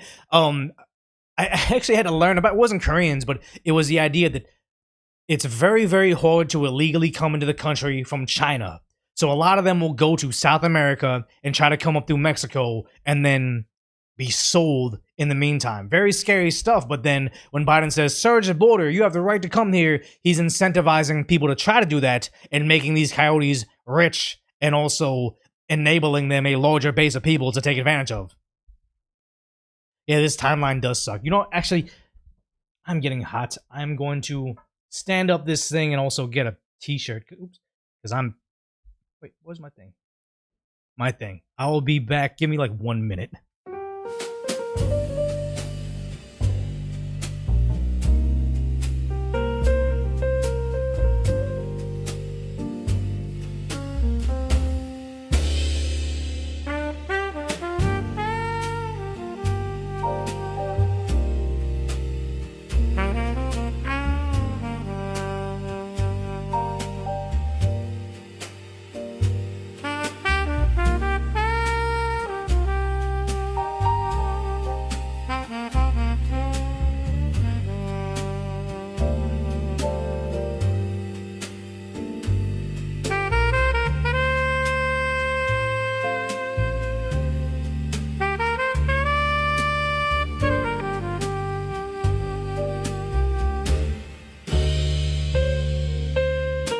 Honestly, I feel like the smooth late night jazz saves the stream from losing a whole bunch of people. Because I always wonder if, like, if I step away from the TV or the screen, will a whole bunch of people leave? And it's like, I don't think anybody left because they were so excited to hear the jazz. It's actually probably better than hearing me. I think I'd probably get more donations and subscriptions and Prime subs if I just had the jazz music the entire time. Probably not mistaken. Tunes are smooth, and it's crazy that it's AI music. Like, going to the days that you, like, pay a guy to make some music for you, and then later on, they're like, you know what? I did that stuff for free, or you paid me for it, but now I'm going to copyright claim all your stuff from, like, a year ago. I need more Cat on my stream. He might come in on the stream. Like, sometimes he cares, but for the most part, he doesn't want to be in here. Unless I have traits or Churu. Maybe I'll be able to do that. Yeah, 11 Labs and Suno is great. A little concerned about the licensing issues with Suno later on, but for now, I got a huge playlist of Suno. Yeah, thanks. This bat is awesome. I'd like to be able to have it in the YouTube tab below me saying, "Oh, this is where you buy it," but it's sold out super fast. I mean, I'm sure for the holiday season, it's gonna be gone. Red Batch says Kitty Crack equals Churu. I just bought it because I'm a big Otani fan, and there's all those churro ads around it. But honestly, I wish I gave churro to my cat earlier in his life because it literally is cracked. Like, there's not much that motivates him to do anything. But if he sees churro or hears churro or churro's in the conversation, or I go out of town and I have somebody watch the cat, churro, like, he hates new people. He's scared of everything. But if they have churro, he's like, you know what?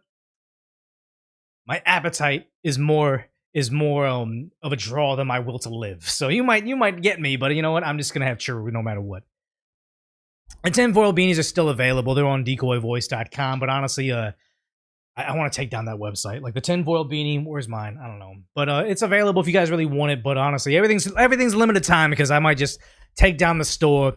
Nothing against it, but it's just every now and then my vendor messes up. Like I think somebody in Canada, they it got sent there, and then Canadian Post went on strike or some shit, and they're like, your package may get there in a month, it may never get there. And I was like, oh fuck. So I'm trying to rearrange with them. I'm sending them another one. I'm like, I'm gonna refund you. I don't know, but it's like, this is too much. I didn't do this job to become an e-commerce guy, like a drop shipper. So as much as it's cool to have you guys buy my merch, it's sometimes it's more of a headache. You're gonna liquidate my stock? I'm not that. I have my what do you call it? I have 401k, no, Roth IRA, whatever the retirement is. I have it. I just like kind of send it to places that I think will do good. Don't take financial advice from me. Yeah, I'm not good at this stuff. Yeah, I mean, buy one if you want it, but it is what it is. I never really had huge profit margins. Like I'm not gonna blast anybody that does these stores, but I just know other YouTubers. Like I know what the vendors charge. Like when possible, I'll give you like American Apparel or LA Apparel, like one of the higher end t-shirts that'll be like American made.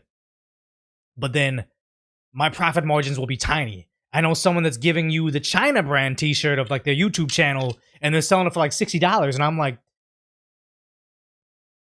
why are we making money off our people by doing this? It seems a little bit in excess, you know? Yeah, we're not talking about stocks anymore. So let's go ahead and get to the next topic over there, because again, something tragic what happened over in Brown University. Can't play much of it because it's so bad. But here's one of the few video angles I have of the potential suspect. They say 800 cameras. This is all they got. I mean, this literally can be anybody. This could be me. This could be you. This could be... I'm not trying to make a joke out of it, but it's like, this is literally like Bigfoot sighting footage. How is this the best they got at a university that gets millions and millions, if not billions? But here's who they're looking for. This is the first video that we're showing you. This is the individual walking. It's on the sidewalk of Benevolent. And this is prior to the incident. Here we go again with this video too, Mike. How come there's no footage inside the school? Can they thought they caught him? We'll play this. Walking.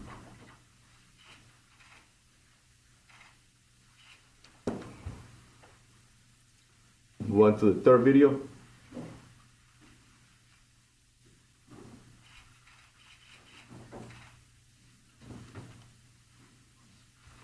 Can't even see the dude's race. You can't even see if it's like a guy or a girl at this point in time. And I worked in security for a long time, and I can kind of understand that sometimes you can have a CCTV system, a large one, and if your mainframe goes down, it's very expensive to replace these things and get them working. Or sometimes just troubleshooting is bad. And stupid stuff like daylight savings can sometimes wipe out your entire system. And if it's ineptitude and DEI hires there to maintain it, I could see why it'd go down for a prolonged period of time. And you also don't want to tell anybody the camera system's down. But good God, this was embarrassing. I think entire places need to resign, step down, be fired, all of it.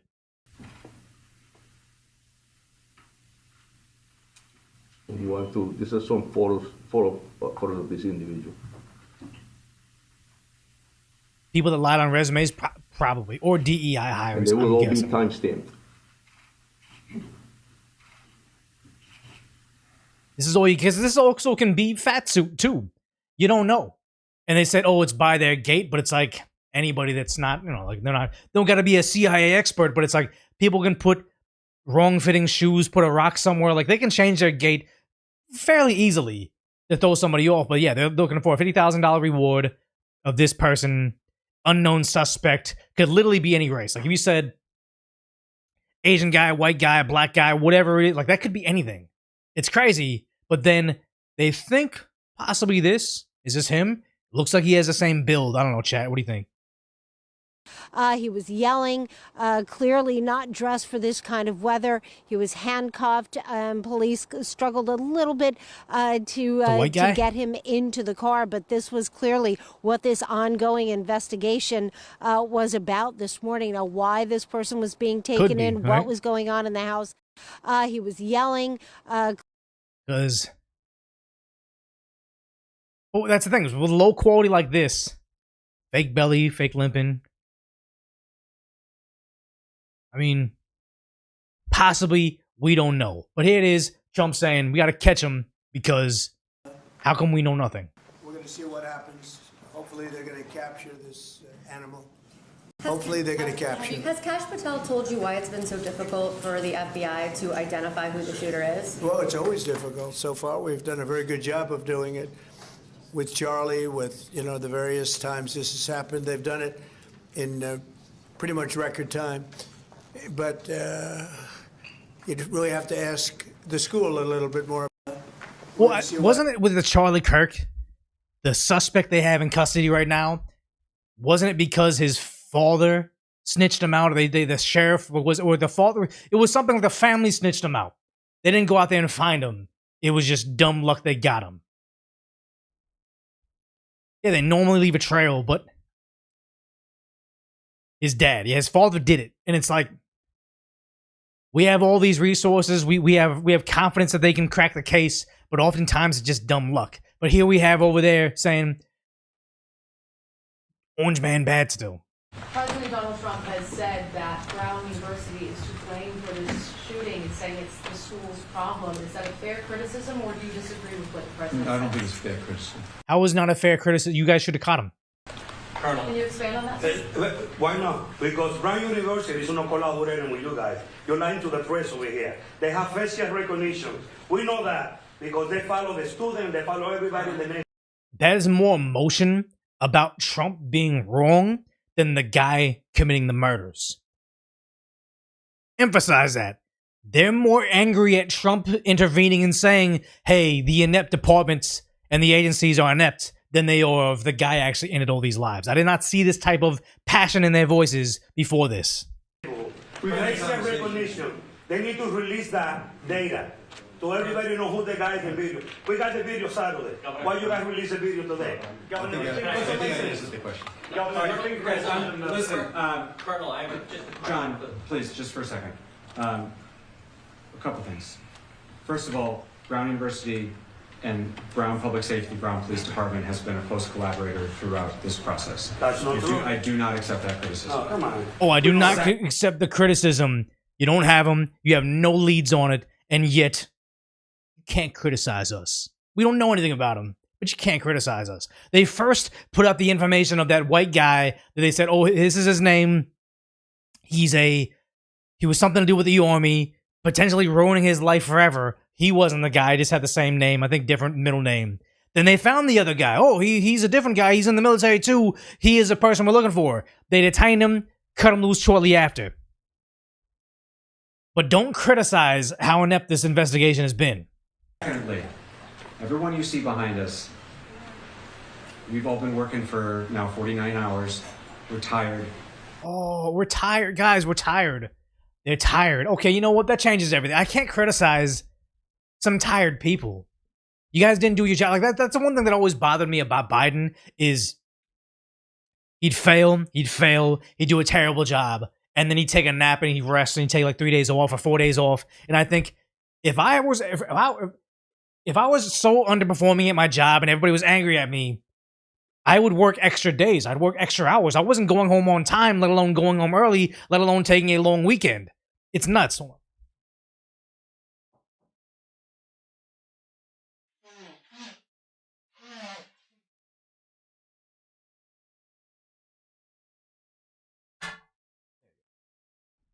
It is nuts how badly they can go, how badly they can perform and still ask for grace. Oh my God, you know what? Be easy on us. Be easy on us.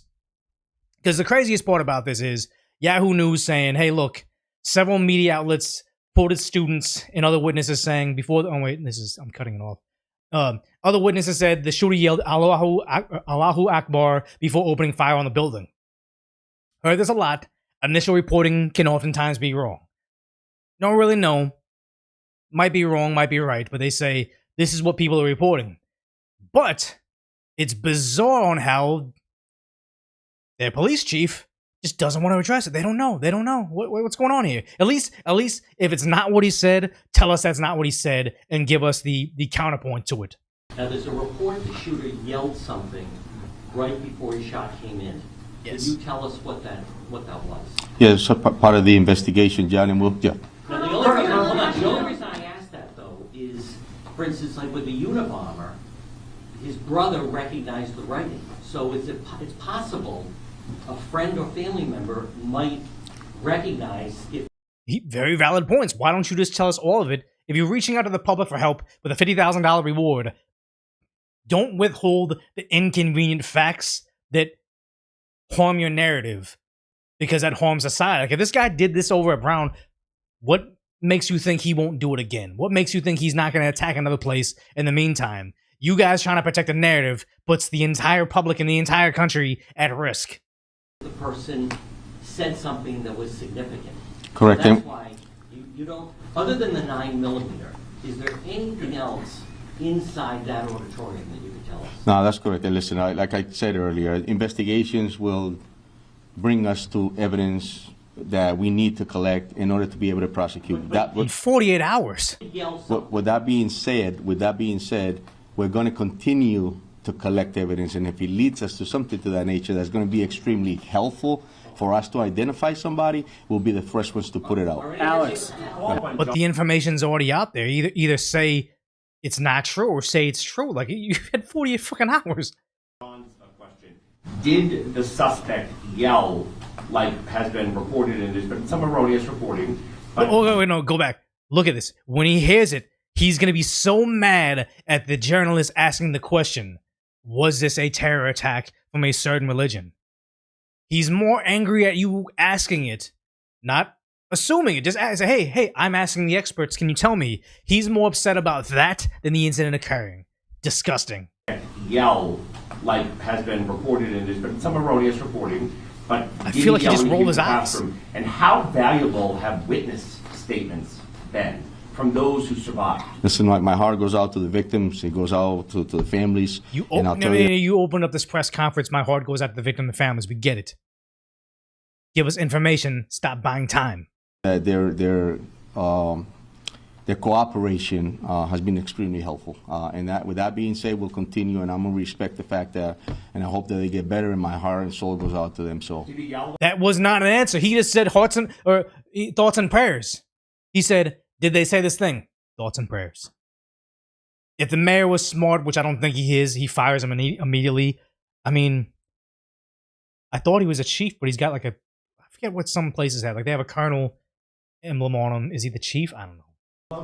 So that's something that we're investigating. We took statements, and we have to confirm that. So, little smirk. I hate everybody here. We're gonna wrap it up here. Enough questions. This is getting inconvenient for them. But the disgusting part about this is, it's never somebody that had political values that were contrary to this that says, you know what, I saw this, it's terrible, enough is enough. This has changed my mind about it.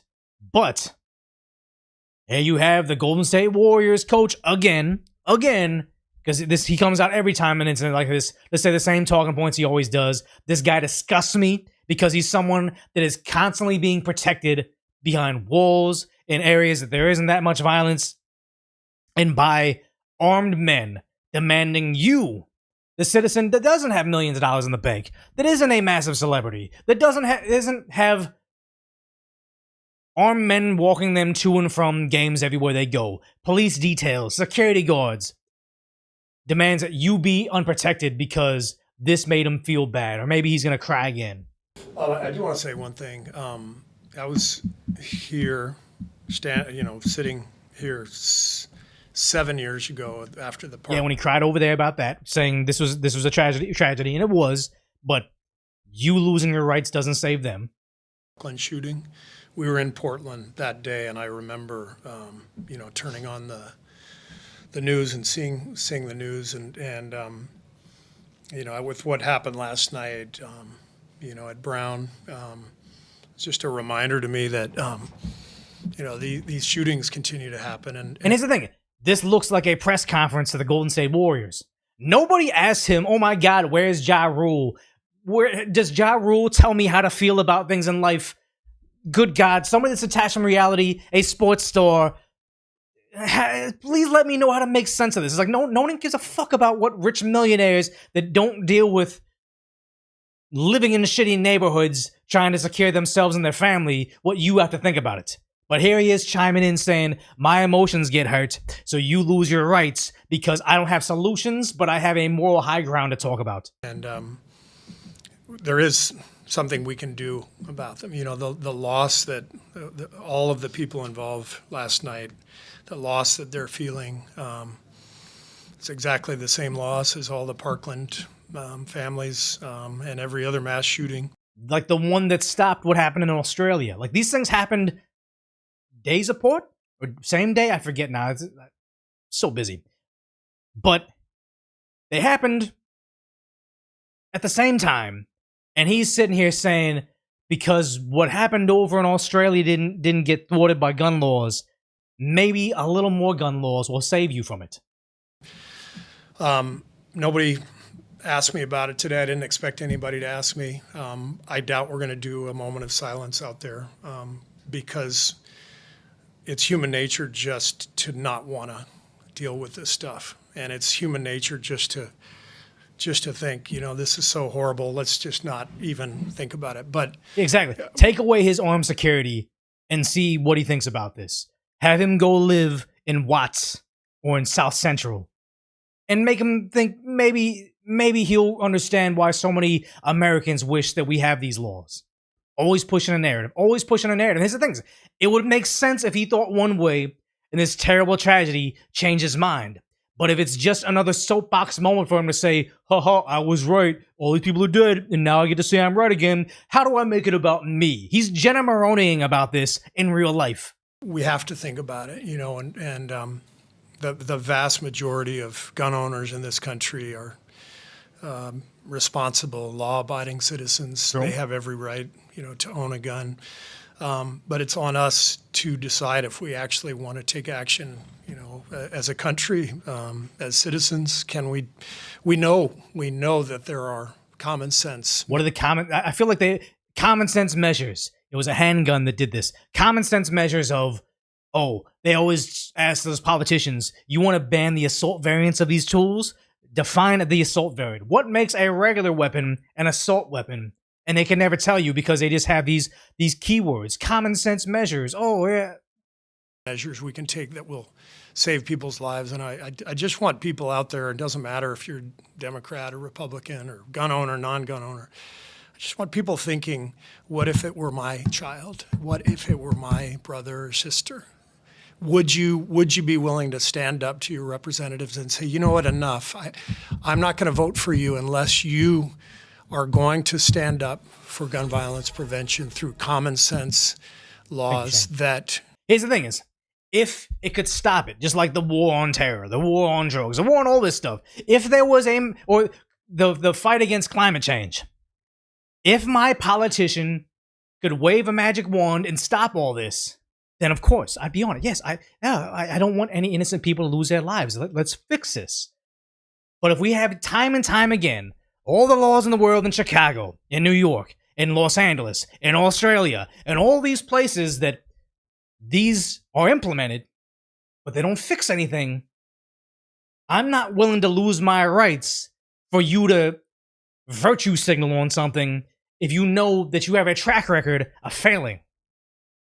Again, if my congressman could vote on a rule that would stop the criminals from committing crimes, by all means, I'd be all about it. But you're just virtue signaling because this doesn't work. We saw it in Australia. We saw it in Rhode Island. I can almost guarantee Brown University is a gun-free zone. How many times have these incidents occurred in gun-free zones? And the sad part is, with 3D printing, I think Tim Pool talked about it, cat's out of the bag. If we can try to ban these things all we want, criminals are still going to do criminal activity. They're still going to do bad things. You can browbeat us and pound on your podium and say you're shame on you, all you want. It just makes me not want to support your league, your team, anything about you. I think you're a trash person because you think that your virtues are more important than regular people's safety. He's disgusting. The vast majority of Americans agree on, or are we just going to continue? The vast majority of Americans agree on no. The detached from reality celebrities agree on this, because we're going to get into one more person about this. But the elites constantly protected by weapons, by police, by security, by walls, by natural barriers of living in rich communities away from poor communities. The vast majority of wealthy elites agree the peasants should lose their rights, because we can't afford to have armed security guards. But, you know, he's never going to say that. Let the gun lobby run us over and not do anything to protect each other, to protect our children. What is going to protect my children, my future? What can I protect my children against a criminal that gets something illegally? Has no answers, all emotions. He's literally the hysterical woman meme in washed up basketball star format. Protect our future. We have to make that decision. And so don't just look the other way, even though that's human nature and I understand it. Think about it.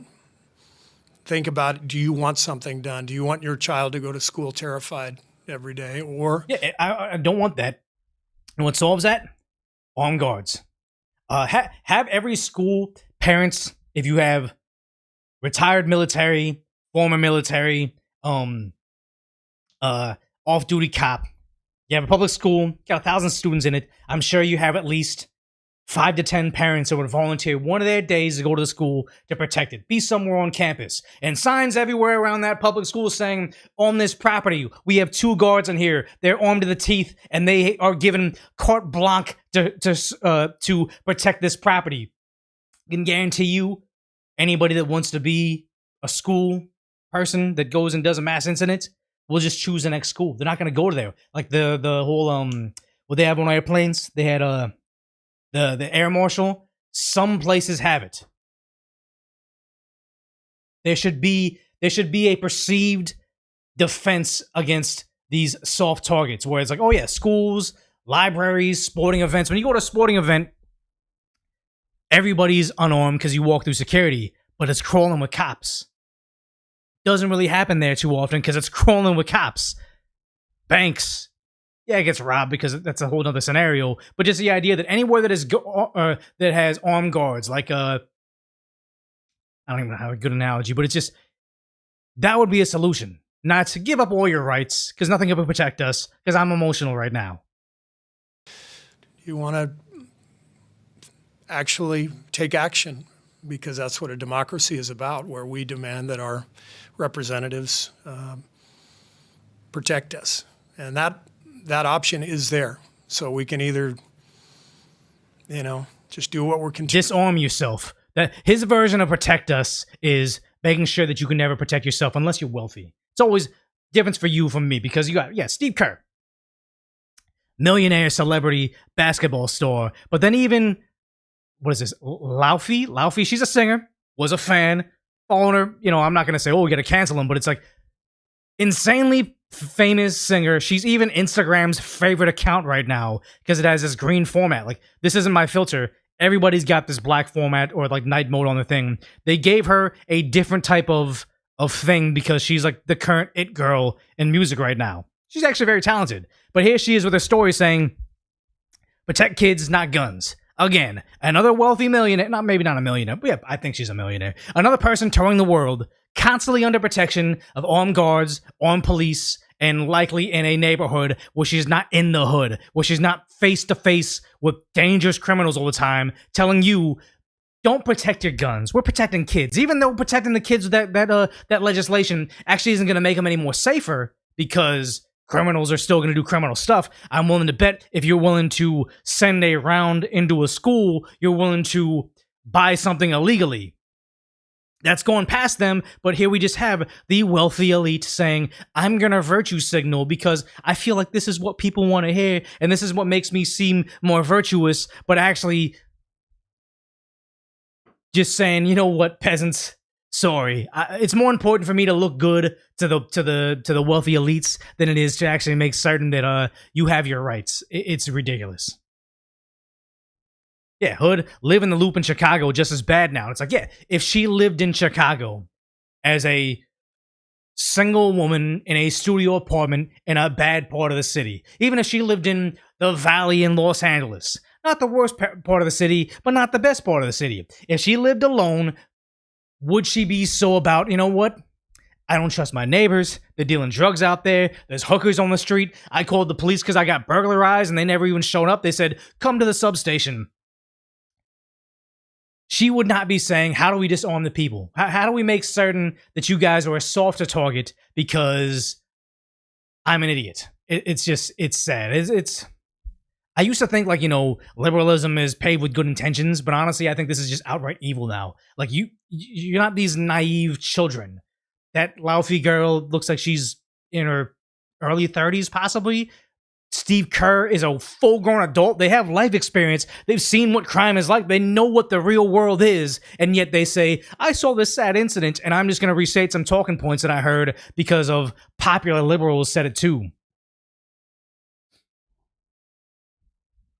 Yeah, are we talking about the Brown University shooting? Yes, we are. It's a no-gun zone anyway. Most of these incidents happen in no-gun zones. The idea that we have every school everywhere in America is a gun-free zone, and yet we only have more incidents at them. Maybe if we... Oh, thank you, Des Maxim, for this prime sub. If the gun laws work so well, how come they didn't work so well? Same thing with the vaccine. Thank you. Oh, yeah. With the vaccine, if it works so well, why are you so adamant about making sure everybody that doesn't have it gets it? Because the people that have it, it's not working for them. All these gun-free zones, it's not working so well for them over there. Still having shooting, still having murders, still having mass incidents, and yet you're thinking, let's just double down, man. We need more of that. It's all about optics and feel-good narrative. It's not about actually solutions because they don't stick with the story long enough to see it through, and they just omit the inconvenient ideas. These same people that say, we need more gun legislation, are the same people say, we need to empty out the prisons, put violent offenders back on the street because, you know, I don't like the idea of people being locked behind bars. Also, make the population, the law-abiding citizens, defenseless. Also, don't lock up people that do it illegally, that get those weapons illegally. It is crazy. Yeah, thank you, Asobi-san, for the moderation over on Twitch. And thank you, Maybe Sunshine. I know you're over there somewhere still. Yeah, appreciate that. Yeah, they probably missed the gun-free signs. Maybe if we make gun-free signs in bolder font, they won't be doing these incidents anymore. It is scary. And here's the thing, is all we have to do is start to imprison criminals. Like, sad to say, people say, 3 strikes is too harsh. No, I am big law and order. I think 2 strikes. If you go out there and commit a violent felony, and then we say, okay, put you in jail, California, you serve a 30-year jail sentence, we're going to give you an opportunity to rejoin society and learn your lesson. Maybe you're young, whatever. You gun whip a 7-Eleven cashier, robbing them for $20, and you come out of jail, and then later on we see you selling narcotics, life in prison, done. It's over. Like, you're only going to do more stuff. I'm sick of saying, like, the whole idea of it's unfair to them. It's like, no, it's unfair to the next victim when you let them out of jail. I'm sick of the whole we need to have compassion for them. It's like they didn't have compassion for their original victims. They're not having compassion for the next victims. I'm sick of trying to make it so I don't want to feel bad about incarceration. So I guess another Asian grandma gets to get her face shoved in the concrete. It's nuts. Yeah.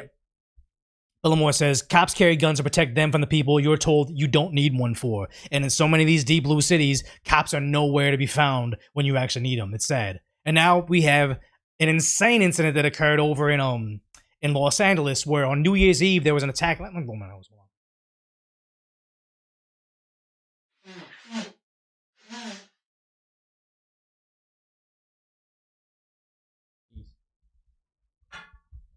Yeah. Over in Los Angeles, they thwarted an insane attack. Well, no. How do you say this right? An evil plot in Los Angeles. The FBI just thwarted. It's getting scary out there. The FBI now reports that it's disrupted a planned New Year's Eve terror attack in Los Angeles. 4 suspects in custody. The FBI identifying them as members of a pro-Palestine extremist group. They're suspected of planning coordinated IED attacks targeting 5 different locations. If they're a pro-Palestine group, how does attacking here help that? It's just buzzword soup now. In Los Angeles, but based on the reporting now, that plot has been foiled. We will wait for more out of LA or out of Washington, D.C. And they have more information about it where they actually show they went out there in the wild to test out these devices. It was actually kind of scary, the idea of how close they actually got to carrying out this attack, and we got to address this. And this is the video is. Do you want to describe the video? Yeah, I'll describe the video. So, as I mentioned in my talking points, on December 12th, a group of individuals, again members of this anti-government group, traveled out to the desert to test their explosive devices. They had precursor chemicals there, and they were going to create these bombs. And I love the idea that this isn't probably like a drone they could have seen in the sky. This is like a Predator drone. This is something they couldn't see from there because they wouldn't obviously be concocting this terror plot if someone was seeing them. It's like, no, they're treating these actual groups of domestic terror as they should, as if they were foreign terror groups instead of the grandmas that were walking around the Capitol on the 6th waving little flags. They're dedicating their resources on this. I'm happy at this. In the desert, what they are starting to do is put their chemicals and wares and the components out on the table there. This footage that you're watching is from our surveillance plane, and then what happened after this is the Los Angeles FBI SWAT team, along with the FBI's hostage rescue team, moved in and arrested all 4 subjects without incident. So now we'll take some questions. Yeah, we're not naming the victim companies, but I'll generally describe them as logistics centers. You can think of like Amazon-type logistics centers, but we're not naming the specific companies at this time. Can you elaborate on the locations? There were at least 5 locations that they intended to target within Orange County and Los Angeles County. Again, we're not giving out the specific sites, but they were willing and wanting to do more if they could recruit more members to their radical. I wonder how they caught them. Efforts there. You mentioned the arrest in New Orleans. Do you think that there are other people involved? And you mentioned some other locations. There are definitely more members to this group. As far as who was specifically involved in this New Year's Eve terror plot, we believe we've arrested all the members who were specifically involved in that particular plot. We did execute search warrants to people who are also part of this group. As we review that evidence, if we determine that there are any other individuals who knew about this or provided any assistance, we will obviously be charging them as well. Because I think they said all they have is the 4 right here, but there's other people in the group. So I guess that 4 was the ones that were making those devices where they've been seen holding the signs where they're wearing the what flag is that? Because that's not the Palestine flag. That's a flag that has a writing on the side. I always forget what group that's for. But yeah, no, they have this right here where the sign is Death to America, Long Live Turtle Island and Palestine. and also they're going after ICE, and they have a little sign for a little letter for their comrades. So I honestly kind of feel like they were willing to go out with this. Not the burqa, it's the that flag. Is that Iraq with the Arabic writing on the side? But yeah, they're against ICE. They got arrested, but then what is it? A 0 hour called. He wasn't always like this. He wasn't always this extremist person. He seemed kind of like a regular guy. I mean, obviously, this is in front of the BLM fist, so he probably happy-go-lucky, gets to college, becomes an extremist, hopefully does the rest of his life in prison. Hopefully. Or is that the IS? Okay, that's the Brotherhood flag. That's what it is. So they're straight up a terror group hiding in plain sight, posting this on Instagram, and yet nobody did anything about it. Because it's crazy how I did a reply to that Super Eye Patch Wolf tweet about just wrestling, and I was like, oh yeah, I'm not into WWE wrestling, but this guy's so passionate about it that I feel passionate about it too now. Like I'm locked into this storyline. I got so much hate messages because it's these people that are like WWE fans or anime fans that had nothing but free time to just follow me around on Instagram and harass me and reply to things and just send, death threats to me. Me telling Instagram, like, you report a comment to them, they always say, no, we're not banning this person. But then the actual, like, the human review, maybe it's just another pass of AI bots, they will say, oh yeah, we didn't see anything. So you can go after Decoy, BTS on Instagram all you want. They won't do a damn thing about it. You can actually be posting things like you saying you were going to murder somebody and be wearing terror garb, and yet they won't do anything about it. Like, it's such a cesspool over there. It's kind of scary because you wonder, how did he become radicalized when he got to college? Again, we played this video before, but it's like they think they're morally superior, but something is happening in American colleges, liberal colleges, that needs to be addressed. No, because I actually find it hysterical how a lot of Republicans and Trump supporters like to say that colleges and universities brainwash their students to be liberal, when it's like, have they ever just stopped? What? I mean, I think some brainwashing happened here. I think some brainwashing happened here, and your morally superior grin here says, I don't understand what's happening. To think that maybe, just maybe, that people that graduate college and are educated with a degree are more likely to lean liberal because they're smarter. Just a thought. Just a thought on the idea of the college admissions has become such a joke. Me, by happen chance being Asian, have to overperform other ethnicities by insane levels of GPA, like entire grade point averages above, just to get to the same thing. So no, I don't think the colleges are filled to the brim with super intelligent people. Honestly, of all my friend group from high school, the top earners that I know about are all people that forgone college, that either were in it, dropped out, or just didn't even go in the first place. People that just paved their own way because they were smart enough to know the scam that is USC is not going to pay off in the long run. It's called brainwashing. That's what it is. It's top to bottom. It's a sandbox of people that have never contributed to society. High school students that didn't have regular part-time jobs. They were just only studying for the SAT, doing all the electives, getting into a prestigious university because they didn't have that requirement. You have the teachers that became professors because they didn't make it in the real world. They're like, oh, let me just get all these diplomas, go back to college in perpetual infancy. And then your affirmative action students that come in there, and you all put them in together. They're all paying they're either paying money and getting into debt, or they are being paid by the government to teach you. But you're either paying money to pay attention to your fellow students, or if listening to a teacher that is being paid to listen to you. You have a skewed version of what reality is. That's why they get so into like communism and socialism and just not actually having to produce because they never have before. Is that D. Bigelow said the same thing I said last time. Those who can do, those who can't teach. And that's my whole thing about social media influencers. Like anybody that's trying to sell you a YouTube course, an Instagram course, a social media course of saying, I'll teach you how to be rich like me. You're going to get 1 million subscribers on YouTube. Take it from someone that has 1 million subscribers on YouTube. nobody that's that's charging or that's selling you a course. There you go. No one's selling you a course knows how to get there. Because if they were going to do it, they'd be spending all their time on actually doing it. It's way more profitable to be a YouTuber with 1 million subscribers than to be an idiot that's selling an online course or having a small class saying, oh, you pay me $20 a month and I'll have a little conference call with you and we're going to learn how to be a better Instagram influencer. It's like, no, it's a scam. Those who can do, those who can't teach, because it's the last grift. Like, I'm seeing one guy.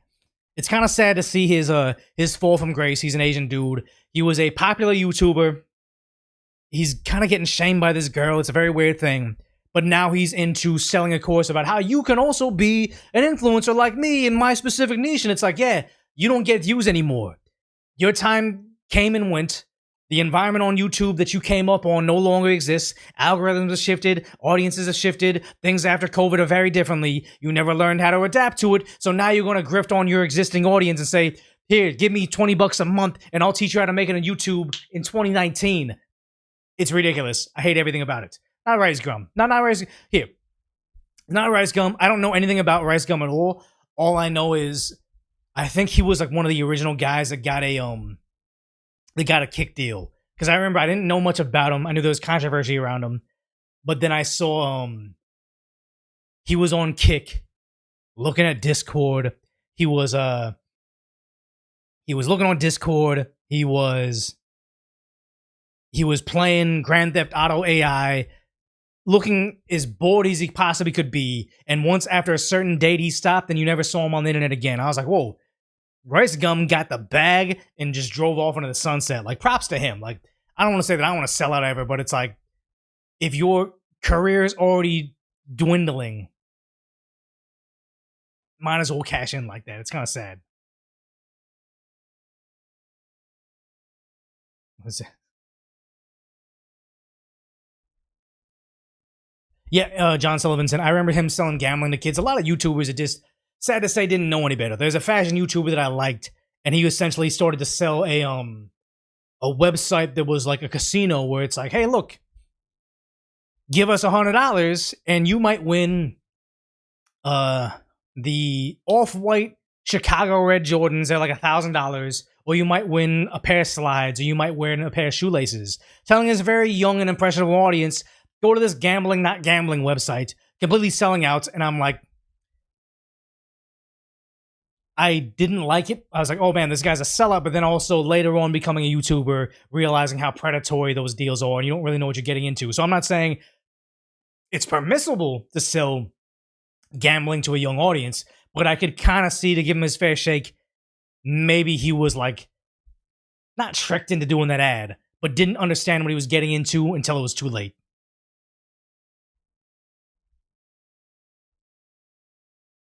Decoy started an Asian MLM scheme with paper cranes. Honestly, I can't do any origami. That's just not the type of Asian I am.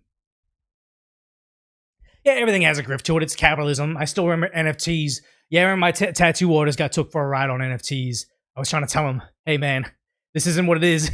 But yeah, the real life loot box scam. That's what it is. And here's the thing: is I love to gamble. Like I did, I forget what ad. It was like one of those sports, not gambling, like the skill based family sports app. I did an advertisement for that on ad read because that's something I do myself. Like I'm not this purist. What do you call them? Like super conservative religious YouTuber where I'm like, oh, I'm very pure and everything. It's like, no, I like to gamble. I that's just me. Like, I like to go to Vegas. I play craps. It's terrible. If you can do it responsibly, by all means do it. I'm not going to judge you for it. So it's like, yeah, I did the gambling ad because it's something that I believe in and have fun with it. Yeah, the CSGO lottery scandal, although the gambling related dumpster fires, I mean, isn't that the same thing with yeah, you said CSGO with like the skins, and then the skin market collapsed. Good riddance.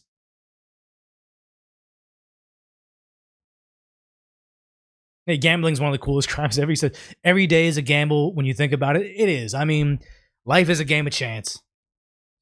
Yeah, casino is fun to do like once a year. Like I could say, I'll go there and I'll be like, okay, here, I got $100, $200 cash.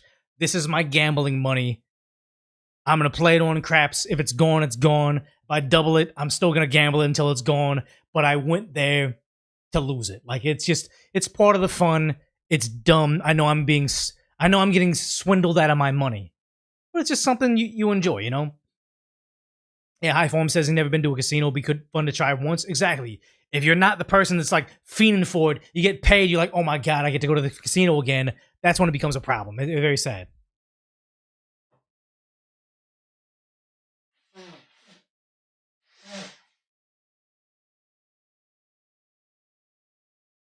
I almost want to open my window. My nose is running so bad.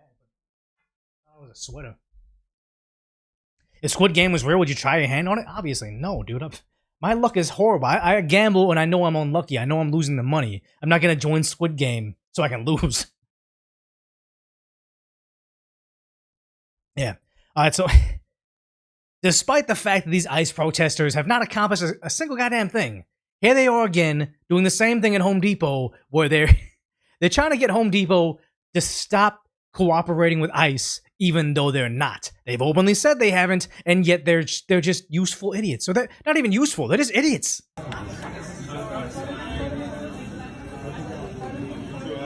So protesters line up at Home Depot to return ice scrapers and protest of the company's relationship with ICE. There's no relationship.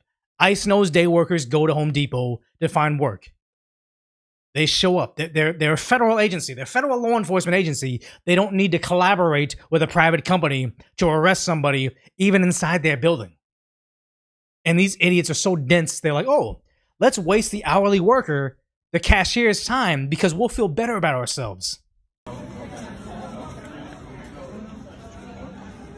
Exactly, yeah. They know Home Depot can't kick federal agents out of the store, right? No, they don't. And the thing is, it's it wasn't even the ice scraper. It was the putty knife. Like, they've never been inside a Home Depot.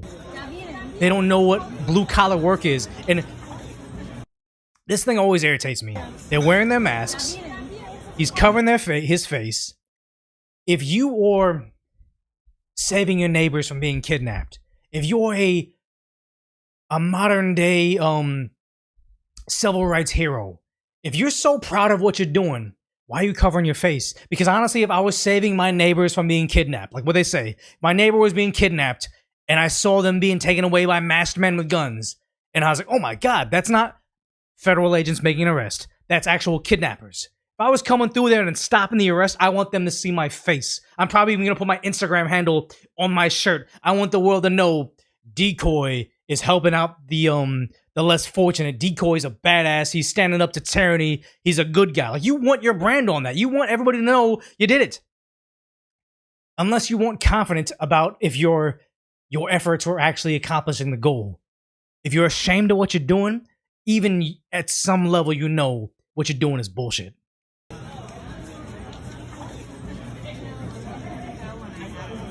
It's unemployed behavior too, because honestly, if you had something to do, if you had kids to feed, rent was due, it wasn't you just collecting EBT and benefits. If you had somewhere to be, something to do, responsibilities, you wouldn't have time to be returning and purchasing a putty knife over and over for a cause you're ashamed to be doing in the first place. But this is... I remember we did like a sit-in. This is holiday season. You can tell with the coats. This is holiday season. People got stuff to do. They're busy.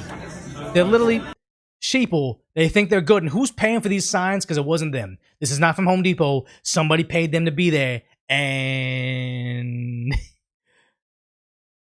I don't even think they believe in the cause they have. Because best case, they're bothering some hourly workers. Worst case, they're actually heckling federal agents, going after who knows who. Like, they see a brown person and they assume they're an illegal immigrant. It's super racist on their behalf, but they don't know if it's a literal assaulter, someone that's beating on their significant other. They don't know the types of crimes of the individuals they're saving have been committing. And yet they proudly do this and document them, saying, hey, look, they're keeping your community safe. They're not going after mom and dad that own a little a food cart. They're going after someone that's wanted, had a court case, they lost it, and the sanctuary city let them walk. They know who they're going after, and yet they just assume, oh, innocent mom and dad. We're not with ICE. Cool. We know you are. Cool. So ICE, Border Patrol, Louisiana. Internet crimes against children. We hunt online. This is the second time we've seen this. They said ICE at Euromart on magazine. They are helping kids. They're probably doing a sting on one of those weirdos that are going trying to meet kids online. They're going after them, and yet they say, because I saw law enforcement in plain clothes, they must be ICE. We need to help the predators they're arresting because we assume all law enforcement is bad. That's how... It's not even useful idiots. They're just idiots. This is the second time they've surrounded people going after PDFs. Like, law enforcement's trying to arrest PDFs, and they're saying, stop them, here's where they were. So if you're a PDF in that community and you saw, oh my God, they're out there looking for me, you now know, you can track them. Evil individuals, and they don't even realize it. Yeah, maybe Sunshine, they're sheeple. It's so bad. Border Patrol, Louisiana. Internet crimes against children. We hunt online predators. Oh, yeah, cool. I don't really buy that. No, thanks. Yeah. They have what? Online predators with all of you in tinted windows? We don't respect whatever you do. Yes, they have tinted windows. Have you ever seen like an undercover squad car just parked in a shady neighborhood in I say Los Angeles, but it's like you see a undercover car, murdered out tint in the front window too, just hanging out there. Yeah, sometimes it's an idiot that got the fucking double limo 80 or 2% tint on the front thing, but oftentimes it's them conducting a surveillance. They're so stupid they forget that crime exists. They're so against Donald Trump that they're like, protect the PDFs. Well, we hunt child predators, so. Right. We don't believe you. Yeah, that's bullshit. They're not at Bromart at noon on a Wednesday. How would you know? The assumptions. Tinted Friday. windows. You'll see the article tomorrow. Okay, cool. We'll see it too. Bye. And here's the thing. I can guarantee you, should they figure out later on, oh, actually, that wasn't ICE. Those were local detectives. Like, it even looks like, is Bromart in Louisiana? That looked like Louisiana State Trooper badge. Should they find out later on, these were actually genuinely, like, these were local detectives trying to lock up evil individuals. If they find out later, will they suddenly say, you know what, we're the bad guys in that incident. We don't know enough about this. We're wildly outmatched in this world. We're going to go ahead and stop doing this protest? No. They'll say, well, we were wrong this time, but next time we'll be right. They won't learn their lesson. They'll continue to go out their community, make it safer, make it more dangerous for everybody, especially kids, and yet their need for a social media clip is more than their need for a safe environment. It is sickening. Yeah, I've got both places. It is Louisiana. Okay, so yeah, those are state troopers. That's a new one. They literally don't realize how common crime is. That's a new one. Full face on the internet. That's embarrassing. You're embarrassed of your job. He's not. He showed his full face of the internet saying, I'm not trying to cover my face. I'm trying to capture PDFs. Show the guy that made this thing, that made this video. Oh, they're employees from a certain store in New Orleans. Yeah.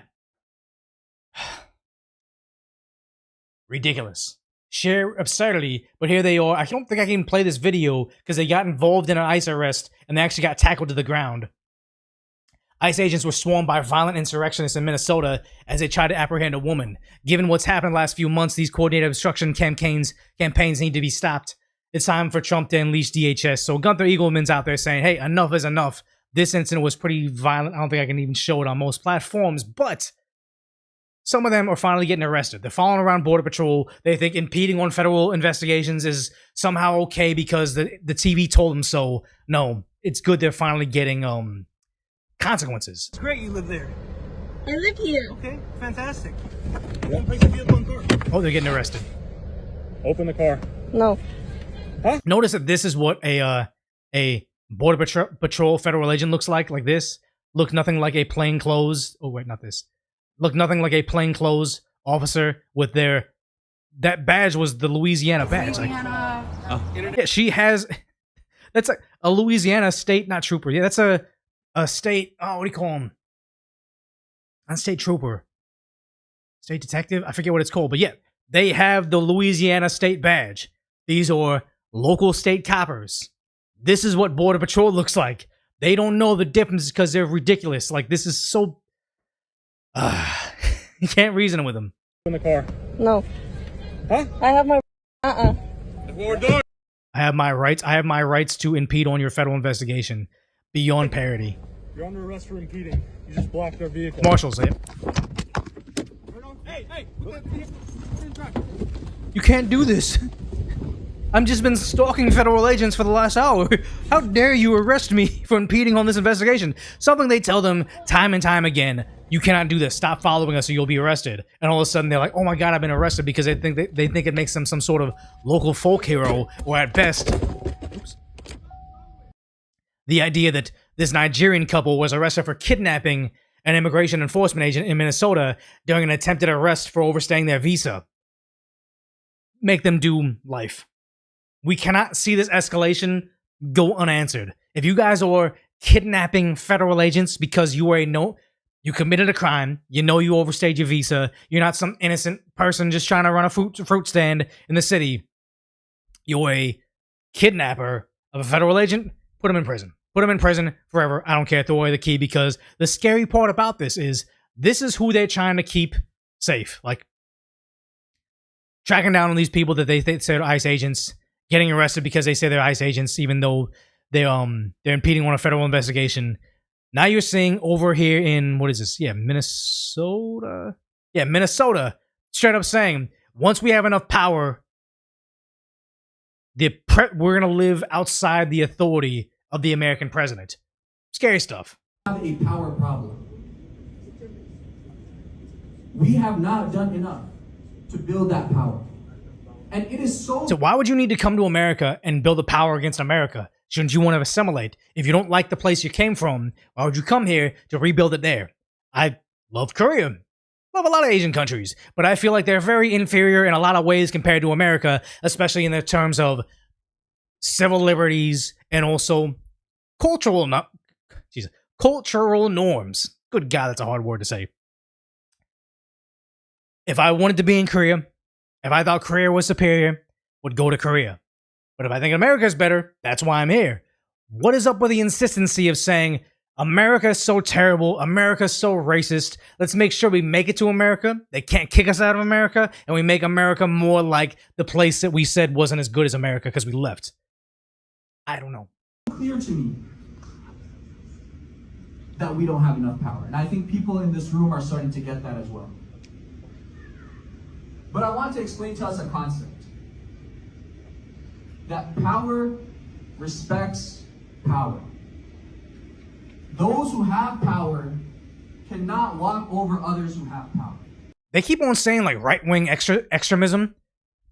This seems like extremism to me. Getting an entire group of people that feel segregated from society, American society, refuse to assimilate, saying power responds to power, so we need to make more power. This is terrifying to me. And our power, the power that we build, is the thing that will protect us. From what? If Muslims in this country, imagine this scenario with me. If Muslims in this country had more power, do you think the genocide in Gaza would be going on right now? Yes or no? Wait, what? In a different country? If Muslims in this country had more power, do you think our tax dollars would be funding this genocide? No. If Muslims in this country... They love to vote for Ilhan Omar and the squad, and yet the squad always votes alongside Nancy Pelosi and whatever she tells them to. AOC can say all the popular things she wants, but once they get on that side of the political aisle, they are part of the power. They're going to vote to enrich themselves. Don't think that your leaders won't sell you out once they become multimillionaires to promote this. I don't want the bombings as much as these individuals want the bombings as well, but I know the Republicans can't save us from that. The Democrats can't save us from that. The establishment is rotten. But honestly, I don't think empowering some random foreign forces inside the country is going to stop that. If they can't stop it within their own country because of corruption, they're not going to be able to redo it over here. They're just trying to recruit useful idiots to say, hey, look, I'm promising you utopia. I'm promising you world peace. Lend me your power. Become my useful idiot, and I'll give you world peace. The oldest grift in the book. If the country had more power, do you think the Trump administration would be able to do what he's doing to Somali Americans? No. Trump and MAGA wants to continue to scapegoat and dehumanize us. We're not scapegoating and dehumanizing all of you. I'm not saying get rid of every Somalian, the Somalian that's just sitting at home paying his taxes, watching football, drinking a Bud Light. I want to get rid of the ones that are defrauding the country. The ones that have gotten away with $42 million of taxpayer fraud, only got 10 years in jail. In a super liberal state, they're going to serve 1/3 of that. No, I want them to get life in prison of hard labor. You're going to come to this country and defraud the taxpayers and try to enrich literal terror groups overseas? Life in prison. I'm sorry, there's no, we rehabilitated you. Yeah, you were helping terror cells over in other countries. They were committing atrocities on your own people. 10 years in prison is going to fix that. No, it's not. All these groups, go after them, get them. Even if they left the country, extradite them back. If you ever want to have a good relationship with America, Somalia, if you had someone defrauding the country and now they're hiding back in Somalia, you extradite them back to us, or else never expect any cooperation from us ever again. Never expect another taxpayer dollar to go over there. Never expect any remittance to get back to your country without 10 times the fees on it. No more Mr. Nice Guy. We're not your food bank. We're not your piggy bank. We're not your caretaker. Arrest the criminals. But me saying this isn't, we're going after you guys and scapegoating. It's like, no. We know Somalians that aren't harming anybody. We know some of them that are trying to just become American citizens. They're trying to assimilate. They're more valuable Americans than any blue-haired liberal that went to college in some super insane indoctrination camp that is a Cal State University in California. More American than any of those citizens over there trying to globalize, like a white woman that went to Cal State Santa Barbara that now wants to globalize the Intifada. That is not someone I want in my community. But the idea is, they say, oh, you're scapegoating all of them. It's like, no, we're not. Not all of them. We're judging you by your character. If you're getting an entire room of people together saying, we need to empower ourselves to fight off the president in America, the one that got the popular vote, no. I think that they all need to be looked at, especially in this group right here. Because, yes, they're protesting, they want to empower themselves, they're kidnapping, they're doing all this stuff because they're trying to avoid what a New Orleans, as of 2 days ago, what a detention center looks like. And yeah, it looks like a detention center. It's not a summer camp. Dale que te están grabando. Grábate el show. That's Filipino. Dale que te están grabando. They're very upset, but they still have their phone. This doesn't look like the torture dungeon that Tim Walz calls it. Yes. If only they downloaded the CBP One app, arranged their trip home, and got the $3,000. They wouldn't be in this detention center being processed to go home. Again, it's not a summer day camp. It's just a facility to have you sent away because you got here criminally. What is the problem here? And here is the mask off moment. J.B. Pritzker, Illinois State Governor. This is what it's about. All the suffering, all the R's, the SAs, the murders, the horrendous things happening, the loss of identity over in America is because Democrats want a cheaper, easier to satiate, easier to control, easier to own voter base. These are hard. I'm talking about the people who've been here for 5, 10, 20 years, hardworking, raising families, paying taxes, law abiding, right? All of those folks, and people who are undocumented, right? Those are the very people you'd want to have come into the country if you had a proper immigration policy. Right. We do. We do. There are plenty of immigrants to get here the legal way. We want them here. Perfect. And so we ought to fix it so that we actually are doing that. And giving people who are here, who I get, some of them, by the way, have broken the law because they crossed the border without permission, but also. So you're admitting it's against the law. So you're admitting they're criminals, but you know what? They're your type of criminal, because if you promise them citizenship, if you promise them amnesty, you own them, because if the other side gets in power, they get sent away. The cheapest votes they can get, because they don't even have to pay them anything. They just own them now. Some who overstayed a visa and are here undocumented, that, you know, we ought to have a path for those folks to stay. Yep. It's always been about that. Amnesty, because it's easy. And the sad part is, it's like, they might think I'm super right-wing because I just want border laws. I want things to be done the right way. But I just want the same immigration policy that Martha's Vineyard has. Because remember when Florida's Governor Ron DeSantis teamed up with Texas Governor Greg Abbott, and they were just flying immigrants to all the deep blue liberal areas, like where Biden's house is, Martha's Vineyard, New York City, Chicago, and all of a sudden all these sanctuary cities like Mayor Eric Adams says, this will destroy the city. This problem will destroy the city. They got 2 busloads. And that motherfucker was saying, it's going to destroy the city. But you were a fucking sanctuary city. All of a sudden, 2 busloads are going to destroy your city. Chicago said, you know, we need more people. We need more people here. Then says, oh yeah, these MAGA Republicans are destroying Chicago. They're ruining our rec centers because we don't have space for them. It's like, yeah. They got a tiny fraction of what border states, Republican states, have been getting for the last 2 years, and they started panicking. You had Martha's Vineyard got a small busload of them, and then they immediately packed them up, shipped them away, and were in tears about it. Oh, we sent away the people. We're a sanctuary city. Teary-eyed farewell hugs. Volunteers who worked around the clock to provide shelter, clothing to the 48 souls that waved goodbye. 48 individuals. That was it. It's like a Disney movie. They chased it and they waved and they said goodbye.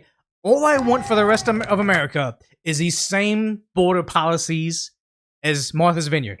I don't care if they're the wealthy, elite, liberal white woman.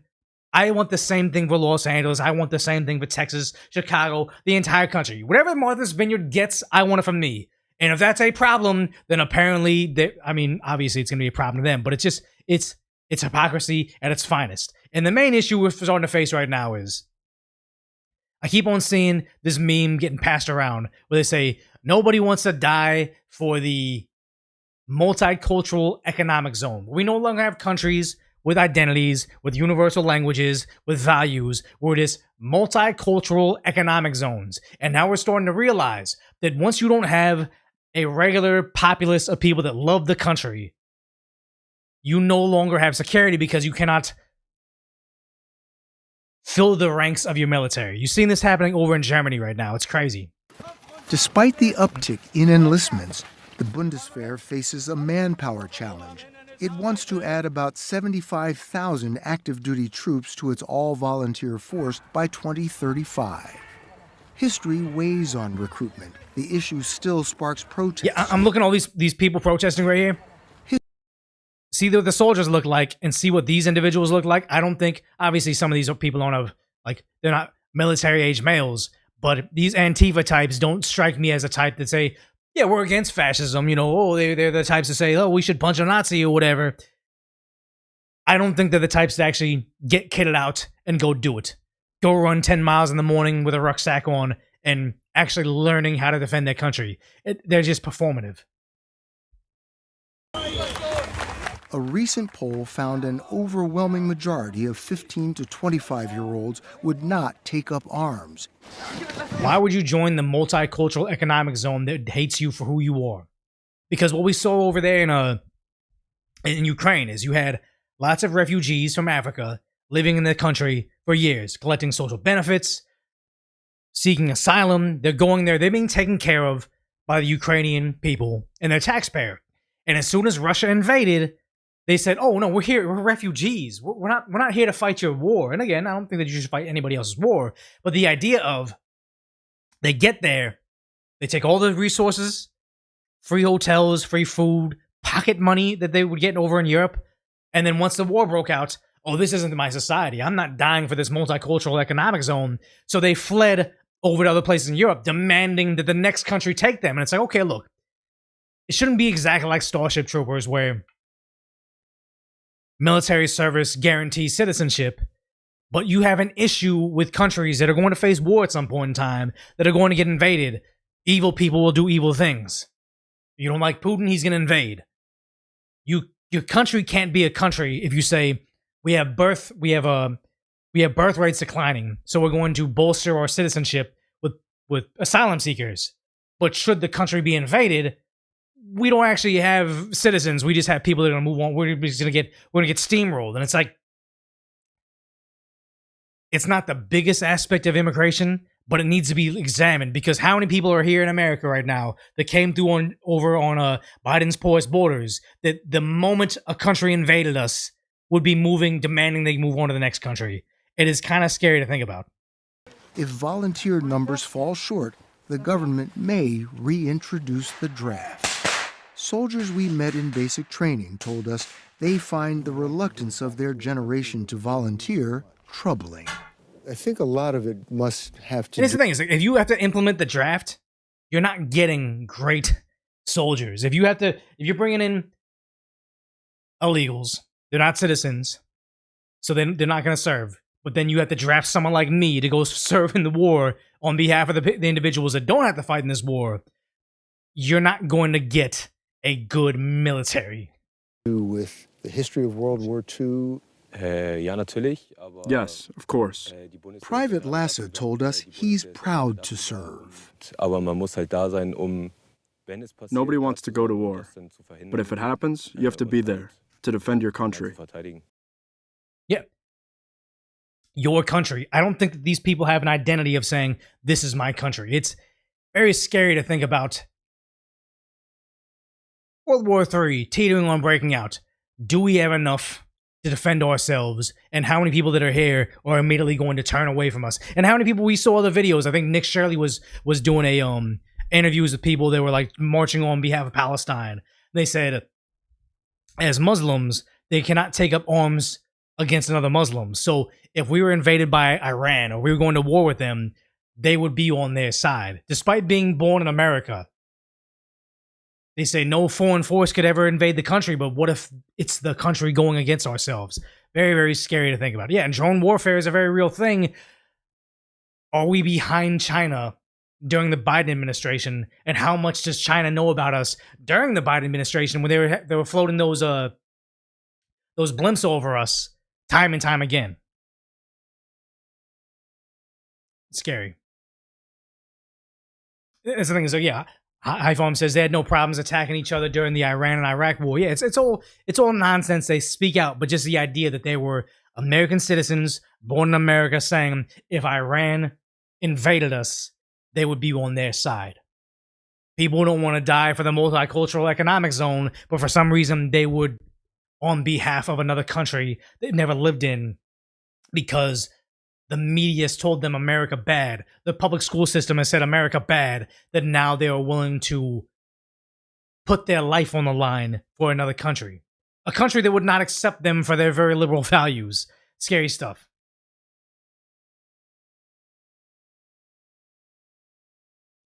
Okay, so Rob says Iran versus Iraq was a Sunni versus Shiite conflict. So yeah, there's so much about it that we don't know because we're from the outside looking in. Like, I know that a lot of people would be like, oh, Asians are mean to other races in here because they're racist or whatever. But it's like, yeah, but once you get to Asia, you notice that like East Asians are kind of racist towards Southeast Asians. And then once you drill it down, well, especially right now, the Japanese don't want Chinese tourists. And then now Koreans are like, oh no, we're shaming the Chinese tourists now. It's like, you keep on drilling it down. We're very tribal. That's just what human beings are. That's what it's like. It's in our DNA. It's a gross overgeneralization and kind of dehumanizing to say, oh, you know, they wouldn't pick up arms against each other. It's like they're just saying something because it's pop culture at this point in time. It's kind of sad. Everyone hates everyone. That's what it always comes down to. Once you get rid of the family unit, things start to get kind of scary. Not a Toyota in Korea, not a Hyundai in Japan. The one thing I would say is Hyundai almost went bankrupt. Daewoo did go bankrupt. Kia was not looking good. Hyundai had a resurgence. I just know Korean cars. Hyundai had a resurgence when they said, you know what? Kind of like Sega was like, we can't compete with the console wars anymore, so we're just going to develop software for the PlayStation, for the Nintendos. Hyundai said, let's stop making engines. Let's have Japan make our engines. We're just going to make the vehicles. And then you got really pretty cars like the Hyundai Tiburon, which is basically an Aston Martin in the front, a Jaguar in the back, on a cheap Japanese engine in the middle, and they were able to just kind of build their own brand identity. So it's like, yeah, Hyundai has their Genesis line right now, but Koreans and Japanese, like, I'd say my grandparents would not get along with each other, but this new generation, there's more cooperation. It's just, yeah, it's very confusing. Everything's confusing. Yeah. Kia Elan was literally a rebadged Lotus. I mean, what was it? What was the other car? It's ridiculous. Not the Aston Martin? What's the Maserati? Is it the Maserati? I think it's a Maserati that's supposed to be this very fancy car, but the inside is the same thing from a Ford fucking Focus. I need to look it up right now. It's gonna bother me.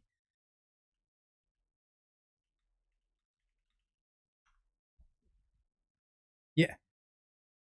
Different brands. What is it? What brand was it? It was a higher. Maybe it wasn't Maserati. What car brand was it that had the Alfa Romeo? It was the Alfa Romeo, right? Yeah. Alfa Romeo. Jaguar?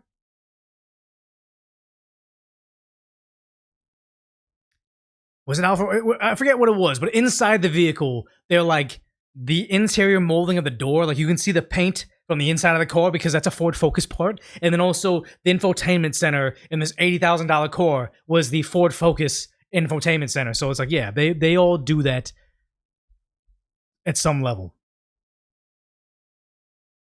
No one's buying Jaguar now. Yeah, I think when they did that whole wokeness campaign, the Jaguar sold like 5. It's not even an exaggeration. They sold like 5 of that vehicle after they got too woke. It was sad.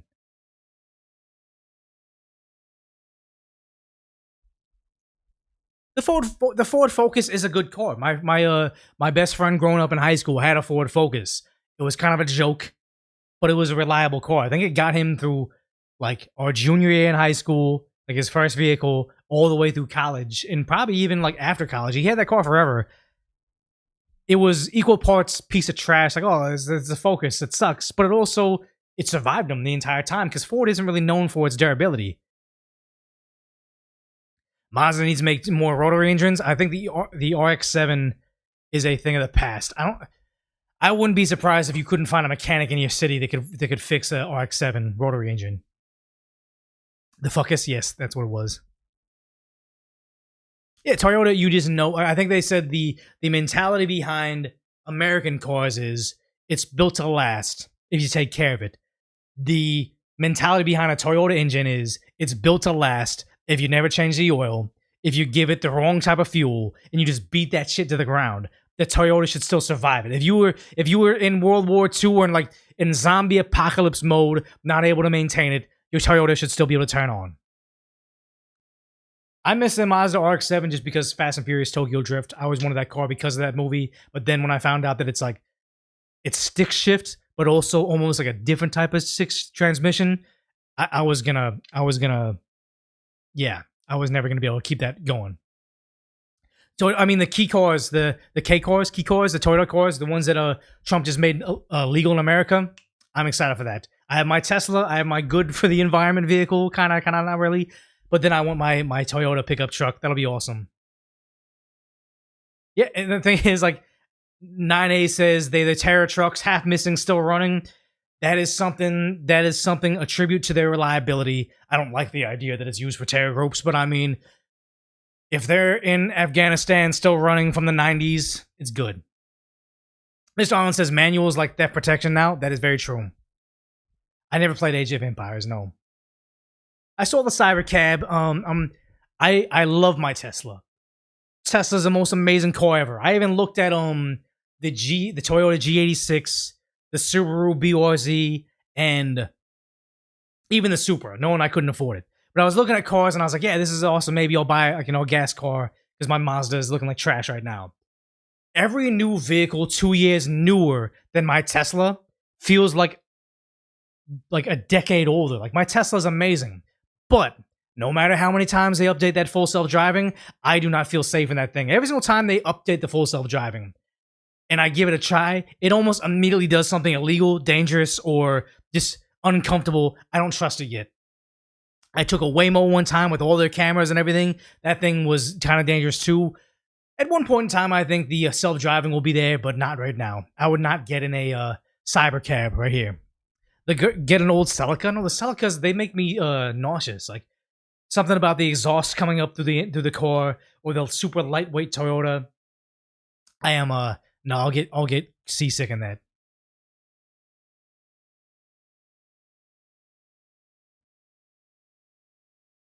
I swear the Teslas rub off on you something. It's always dude gushing about them because honestly, it's like it's just a smarter car. Like it's just something that makes life easier top to bottom, you know? Okay, so we got to talk about AOC. It's funny how socialists always, they can't help themselves but expose themselves. Congresswoman Alexandria Ocasio-Cortez under scrutiny after FEC filings show her campaign spending nearly $50,000 in Puerto Rico on hotels, meals, and a venue. How was that helping her constituents? I thought she was like, so trendy and so cool. It's like, this is when she's rubbing it in her constituents' face. You guys are suffering. Prices are out the roof. Crime is off the charts. Everything's bad. Orange Man is making your life terrible. ICE deportations, everything. But guys, did you see me on social media? I'm partying it up in Puerto Rico. Rental at the arena where she was seen dancing it up during a Bad Bunny concert. And I imagine her socialist audience, just like with Hassan, they'll eat it up. Oh my God, Slay Queen. She's so amazing. I want to be just like her. Even though she's going to come back to DC. She's going to do whatever Nancy Pelosi tells her to. She's going to do whatever the party says. She'll say all the right things on social media. She'll party it up and look pretty over at a concert. But when it comes down to it, she's the same thing as Bernie Sanders, the same thing as Nancy Pelosi, the same thing as Chuck Schumer, the same thing as Joe Biden. She's going to vote on behalf of the party, not on behalf of the struggling Democrat by default types. Correspondent Sarah Williamson has the very latest for us. Sarah. Hey, Lydia, look, you're allowed to have fun, That's but right. on campaign money, I'm not so sure about. And here's the thing is I always kind of feel comfortable showing my wealth. Like tattoos are expensive. This necklace is expensive. I'm always kind of wearing like new hats. Like it's like plain shirts. I'm not like balling, but it's like honestly, I feel comfortable with my success and then somewhat showing it. I don't know if because I'm a big capitalist. I say work really hard, buy nice things. How do these socialist types saying capitalism is bad, it's causing suffering, the disparity amongst people, the millionaires are evil? It's like, I'm not a millionaire, but it's like, I aspire to be a millionaire. I don't know how you can tell your audience millionaires and billionaires are bad. On the other end, Hassan is living in $1 million mansion. AOC is going on $50,000 vacations. How do they get away with it without their own eating them as the rich? It's not exactly the best look because these newly filed federal records show that AOC's campaign spent nearly $50,000. It's the campaign. It's not. It's so when you donated to her to say we're defeating Trump, it's not because she gets like big deals on social media to play Among Us. It's not because she has a stellar stock portfolio. You donated to her campaign to defeat Donald Trump so she can go party in Puerto Rico. Interesting. Dollars in Puerto Rico over just a few months, fueling criticism, of course, of a lawmaker who has built her entire brand railing against wealth, privilege, elites, and excess. Kind of sounds like Hassan. Kind of sounds like all these people in all these socialist nations saying we're here for the people. And then they turn out to be worse than the people they're railing against. Because that's the inherent flaw in socialism, is too many of these college-educated idiots think, if we bring in socialism, we bring in communism, my life is going to be more like Jeff Bezos. My life is going to be more like Elon Musk. It's not the reality of, if we bring in socialism, my life is going to be more like the asylum seeker. My life is going to be more like the homeless junkie, because there's more people that live in poverty than there are these select few white millionaires that they're so against. The idea that they think they vote in this system and they're going to have a life glamorous like AOC, not a life in abject poverty like in every socialist nation, is just top-tier brainwashing of the useful idiots. Now, Federal Election Commission filings show that for the third quarter that AOC's campaign reported nearly 50 grand in spending in Puerto Rico just between the months of June and September. The filings list high-end hotels, meals and catering, and event-related expenses paid for, all with campaign. It sounds like BLM. Funds. The records also show about $23,000 spent on a venue rental in Puerto Rico, the same venue, in fact, that AOC was seen in a private suite at the Bad Bunny concert in August. And here's the thing, I don't think that this is exclusive to Democrats. I think there's plenty of Republicans out there that do the same thing. Like, what's the controversy with Republican Congressman Dan Crenshaw? Was he a senator? No, I think he's a congressman. Dan Crenshaw is a Navy SEAL and got called out by fellow Navy SEAL Sean Ryan, who said, "Hey, how'd you have a birthday bash with some famous musician at your thing?" Now, this is all alleged because he's suing him and everything, but the idea is conservatives saw Dan Crenshaw doing this and saying, "How do you have all this money? Your salary is like $100K." Conservatives call him out. They like Sean Ryan for doing, or Steve Aoki, yeah. How'd you have Steve Aoki spinning at your birthday party? Conservatives canceled him for it.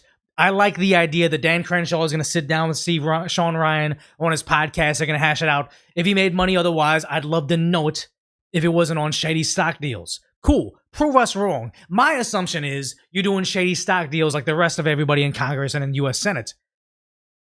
If you can prove us wrong, great. But I'm not supporting him in the meantime where I think he's doing AOC stuff. It's insane to me to think that the capitalists are willing to call out conservative congressmen for possibly doing shady stuff with their birthday, but the socialist voters, the Democrats by default, are somehow unwilling to call this out. Because this is Newsmax doing the story. It's not CNN. It's not MSNBC. It's not any deep blue activists that are calling around for this nonsense. How did we get here?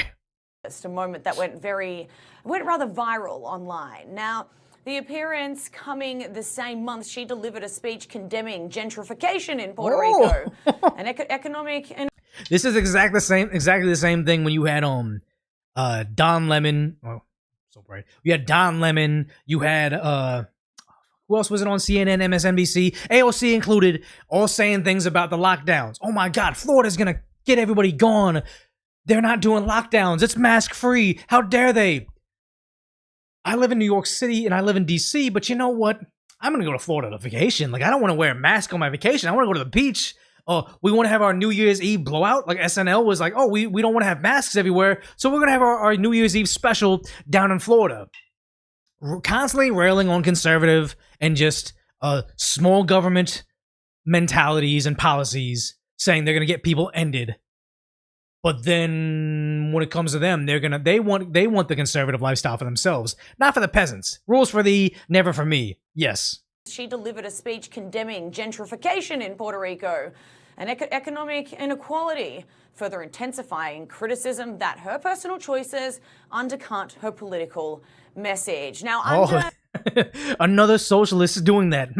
Federal campaign finance law, it's important that we do say this. This spending is actually allowed. Campaigns may legally use donor money for travel, adding lodges, meals, event spaces, as long as it's tied to political activity. Guys, I'm running for Congress. I don't care. I don't care if I'm not gonna win. If I can go on trips to Puerto Rico on campaign finances, I know I'm never gonna win, but I'm gonna run for like the Congress in the deepest blue area. Gonna raise all this campaign finances. I'll get dark money. It'll be like the shadiest thing. Like, oh my God, Decoy Voice is like decked out in Hermes now, like Chanel sunglasses. Like, oh my God, what happened to him? And it's like, nah, man, campaign finances. This is me running for office, guys. This is gotta be the greatest thing ever. There's no cap on hotel or venue costs, making this less about legality and more about credibility here. Now, we have But the useful idiots will never care, because CNN's never gonna run the story. reached out to AOC for comment, yet to hear back from her, but in a previous... Should I run against Ted Lieu? Ted Lieu is such a garbage person. Let me just run against Ted Lieu. I mean, obviously, I'm never gonna do it. I hate politics. I'm not a...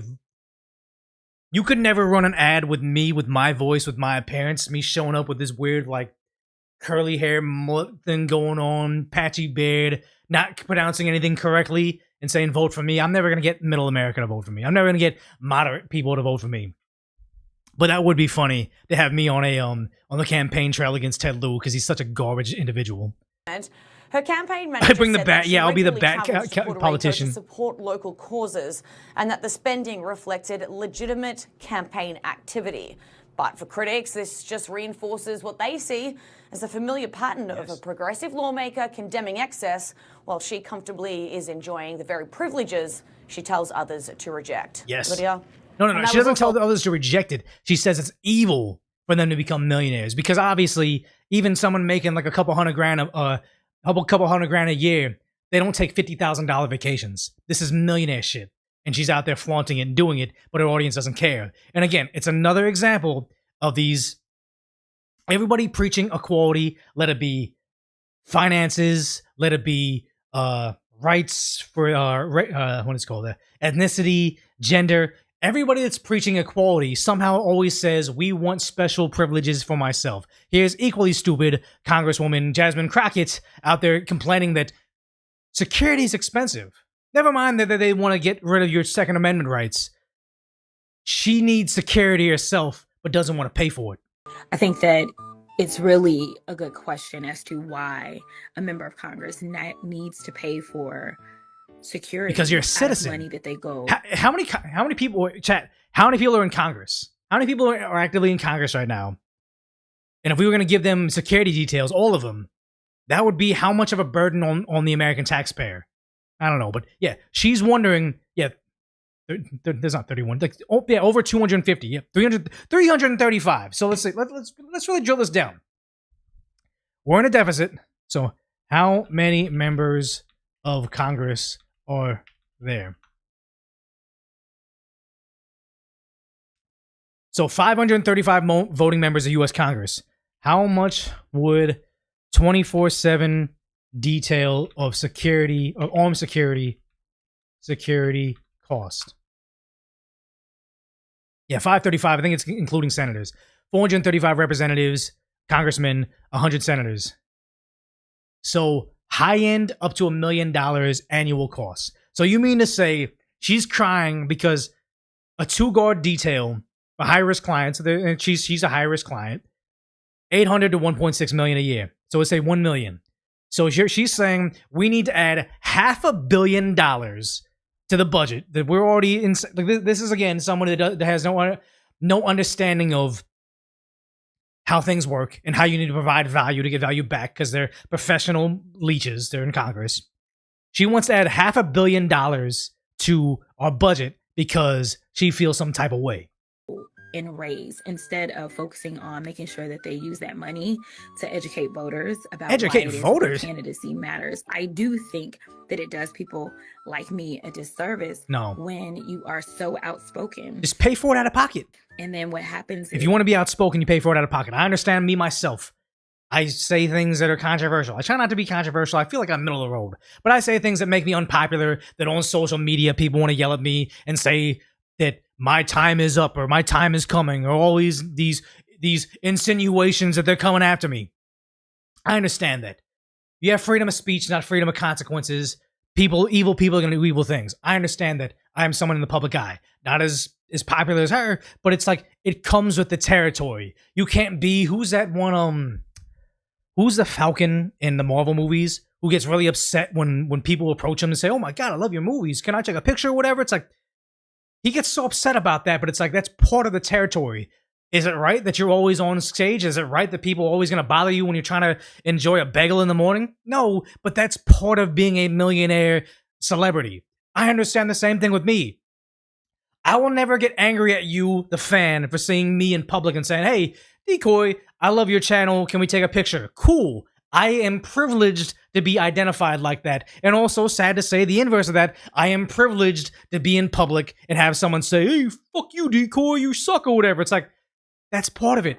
It sucks, but that's reality. We don't live in a Disney Pixar universe. So for her to be in Congress making however $100,000 and also probably making a lot more in stock investments, that's part of the game.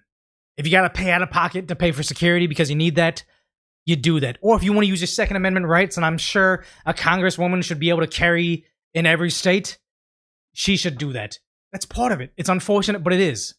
Instead of you being able to put all your dollars into campaigning, instead, you've got to do things like pay for your security. But I kind of value my life, so it is what it is. Yeah. And it is what it is. Yeah, nobody's blaming you for spending $1 million on armed security top to bottom. You should. Nobody's blaming you for using your Second Amendment right to say, hey, you should be armed. I'm not saying anything should happen to her, and I hope nothing does happen to her. I think that I don't like her politics, but I want her to live a long and healthy life. I think that she should have the right to say things that I find unpopular. But she should also probably be taking her self-defense very seriously. Yeah. Ban these people. Yeah, it's sad to say that's what politics are, but they always feign like they want to turn the temperature down, but they don't. They want to make things worse and worse and worse as they go.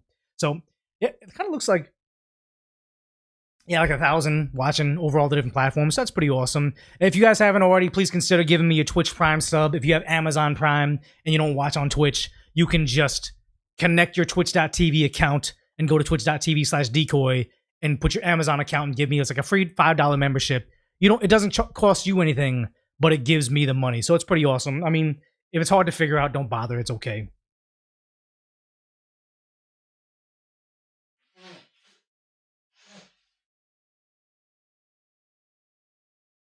That was like a faucet. So let's go ahead and get the super chats right now because it's kind of winding down. They say, Jeff Bezos, give Decoy Jeff Bezos money. I think that's how Hassan always, was it Hassan? Someone was saying, they're like, oh yeah, give me Bezos money or whatever. Let's go ahead and get to the super chats. Oh, thank you, Shigi, for the Prime sub. Really appreciate that. All right, so Barbosa with the 50 NOK. I don't even know what kind of currency that is. Oh, thank you. Oh, Mr. Biscuits for the Prime sub. Thank you. Barbosa says, I have a degree and I'm still conservative, and the dumbest people I've met are leftists, white women with a degree. And that's the thing is, like, not all of them, but it's definitely becoming a thing. It's becoming a trope to be college-educated white woman, insanely liberal values, and having never had a job in the real world. Thank you, Arrow206, for the 5 gifted. Thank you.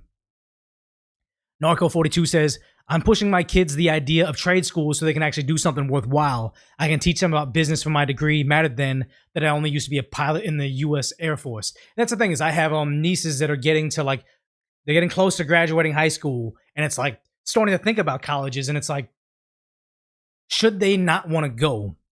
Back in the day, they'd be like, oh my God, no, you have to go to college. You don't want to be a loser. You don't want to be a plumber. You don't want to be a cop. You want to go to college. It's like, well, actually, you don't want to be $100,000 in debt having no serviceable life skills. Wouldn't you rather be a plumber?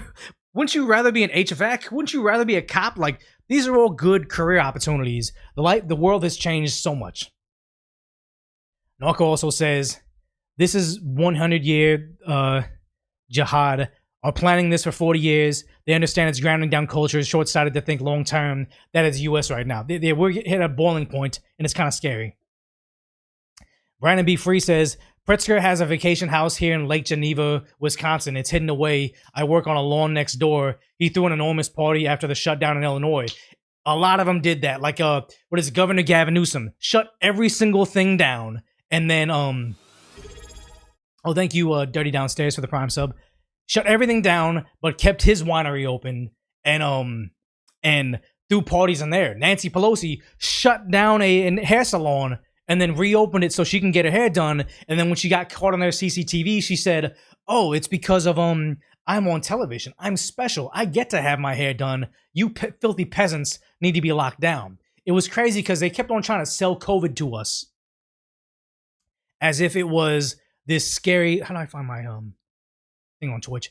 As if COVID was this scary zombie apocalypse style type virus, and yet they never themselves treated it like it was a zombie apocalypse. They treated it as if it was a mild cold. So you mean to say I need to be worried about something that you don't seem to be concerned about in the slightest? It's been like that forever. So on, how do I don't want follows. Over on Twitch, I saw those. Mr. Biscuit subbed. This has Maxim subbed. Shane Wolf subbed. Wolfen, thanks for the 45 bits. Thank you, Myler, for subscribing to Prime. Really appreciate that. Jojo Seps with a Prime sub. Wolfen with some bits. Mr. Taugs. Werrick, Nohi with a Prime sub. Swordfish with the bits. Thank you. Audio with Prime sub. Wow, I got a lot of support over there. Thank you, guys. Oh, Mr. Biscuits with the bits. Thank you. Oh, wow. Shell 2303 with the actual subscription. Really appreciate that. That's actual the money, so thank you for that. Phil Bob Baggins with the bits. My Malady with the bits. Java Daily. Stumble Boots. Gigantify. I think that's everybody I got. Yeah, Neobach Truck with the 2 community subs. Appreciate that. Yeah, that's that on Twitch. And then also, I think on Kick we got some stuff too, right? Always autoplays something thirsty. I promise you guys, I'm not watching all these stuff. Thank you, Before Thunder, for the Prime sub. Radar dashboard. Where are my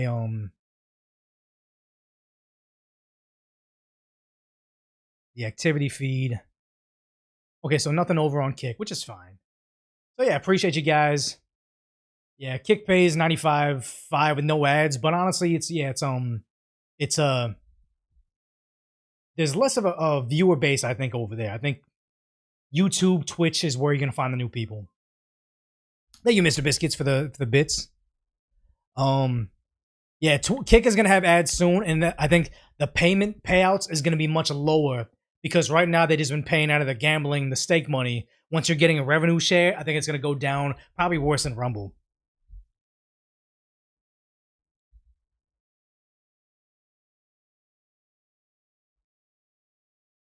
Yeah. Jams TV, thank you. What was peak viewers? I think I just had like 100 on Twitch, which is awesome for me because I'm brand new over there. Probably like close to 2,000 on YouTube. But I mean, brand new. We're kind of streaming late at night. Maybe I'll go earlier in the day next time. We'll see. We'll see.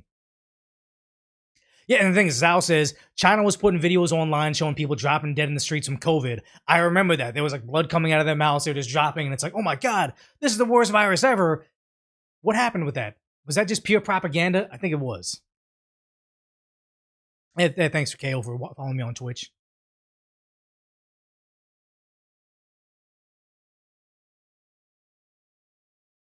Yeah. Yeah, thanks. I hope we have more success on this channel with the clips and stuff. It's kind of starting from scratch again on Decaf Decoy and Twitch, but it'll be fun. It'll be fun to see how this audience grows. But thanks for hanging out as long as we did. We did it over 3 hours again. But I will see you guys next Monday. But for now, duck off.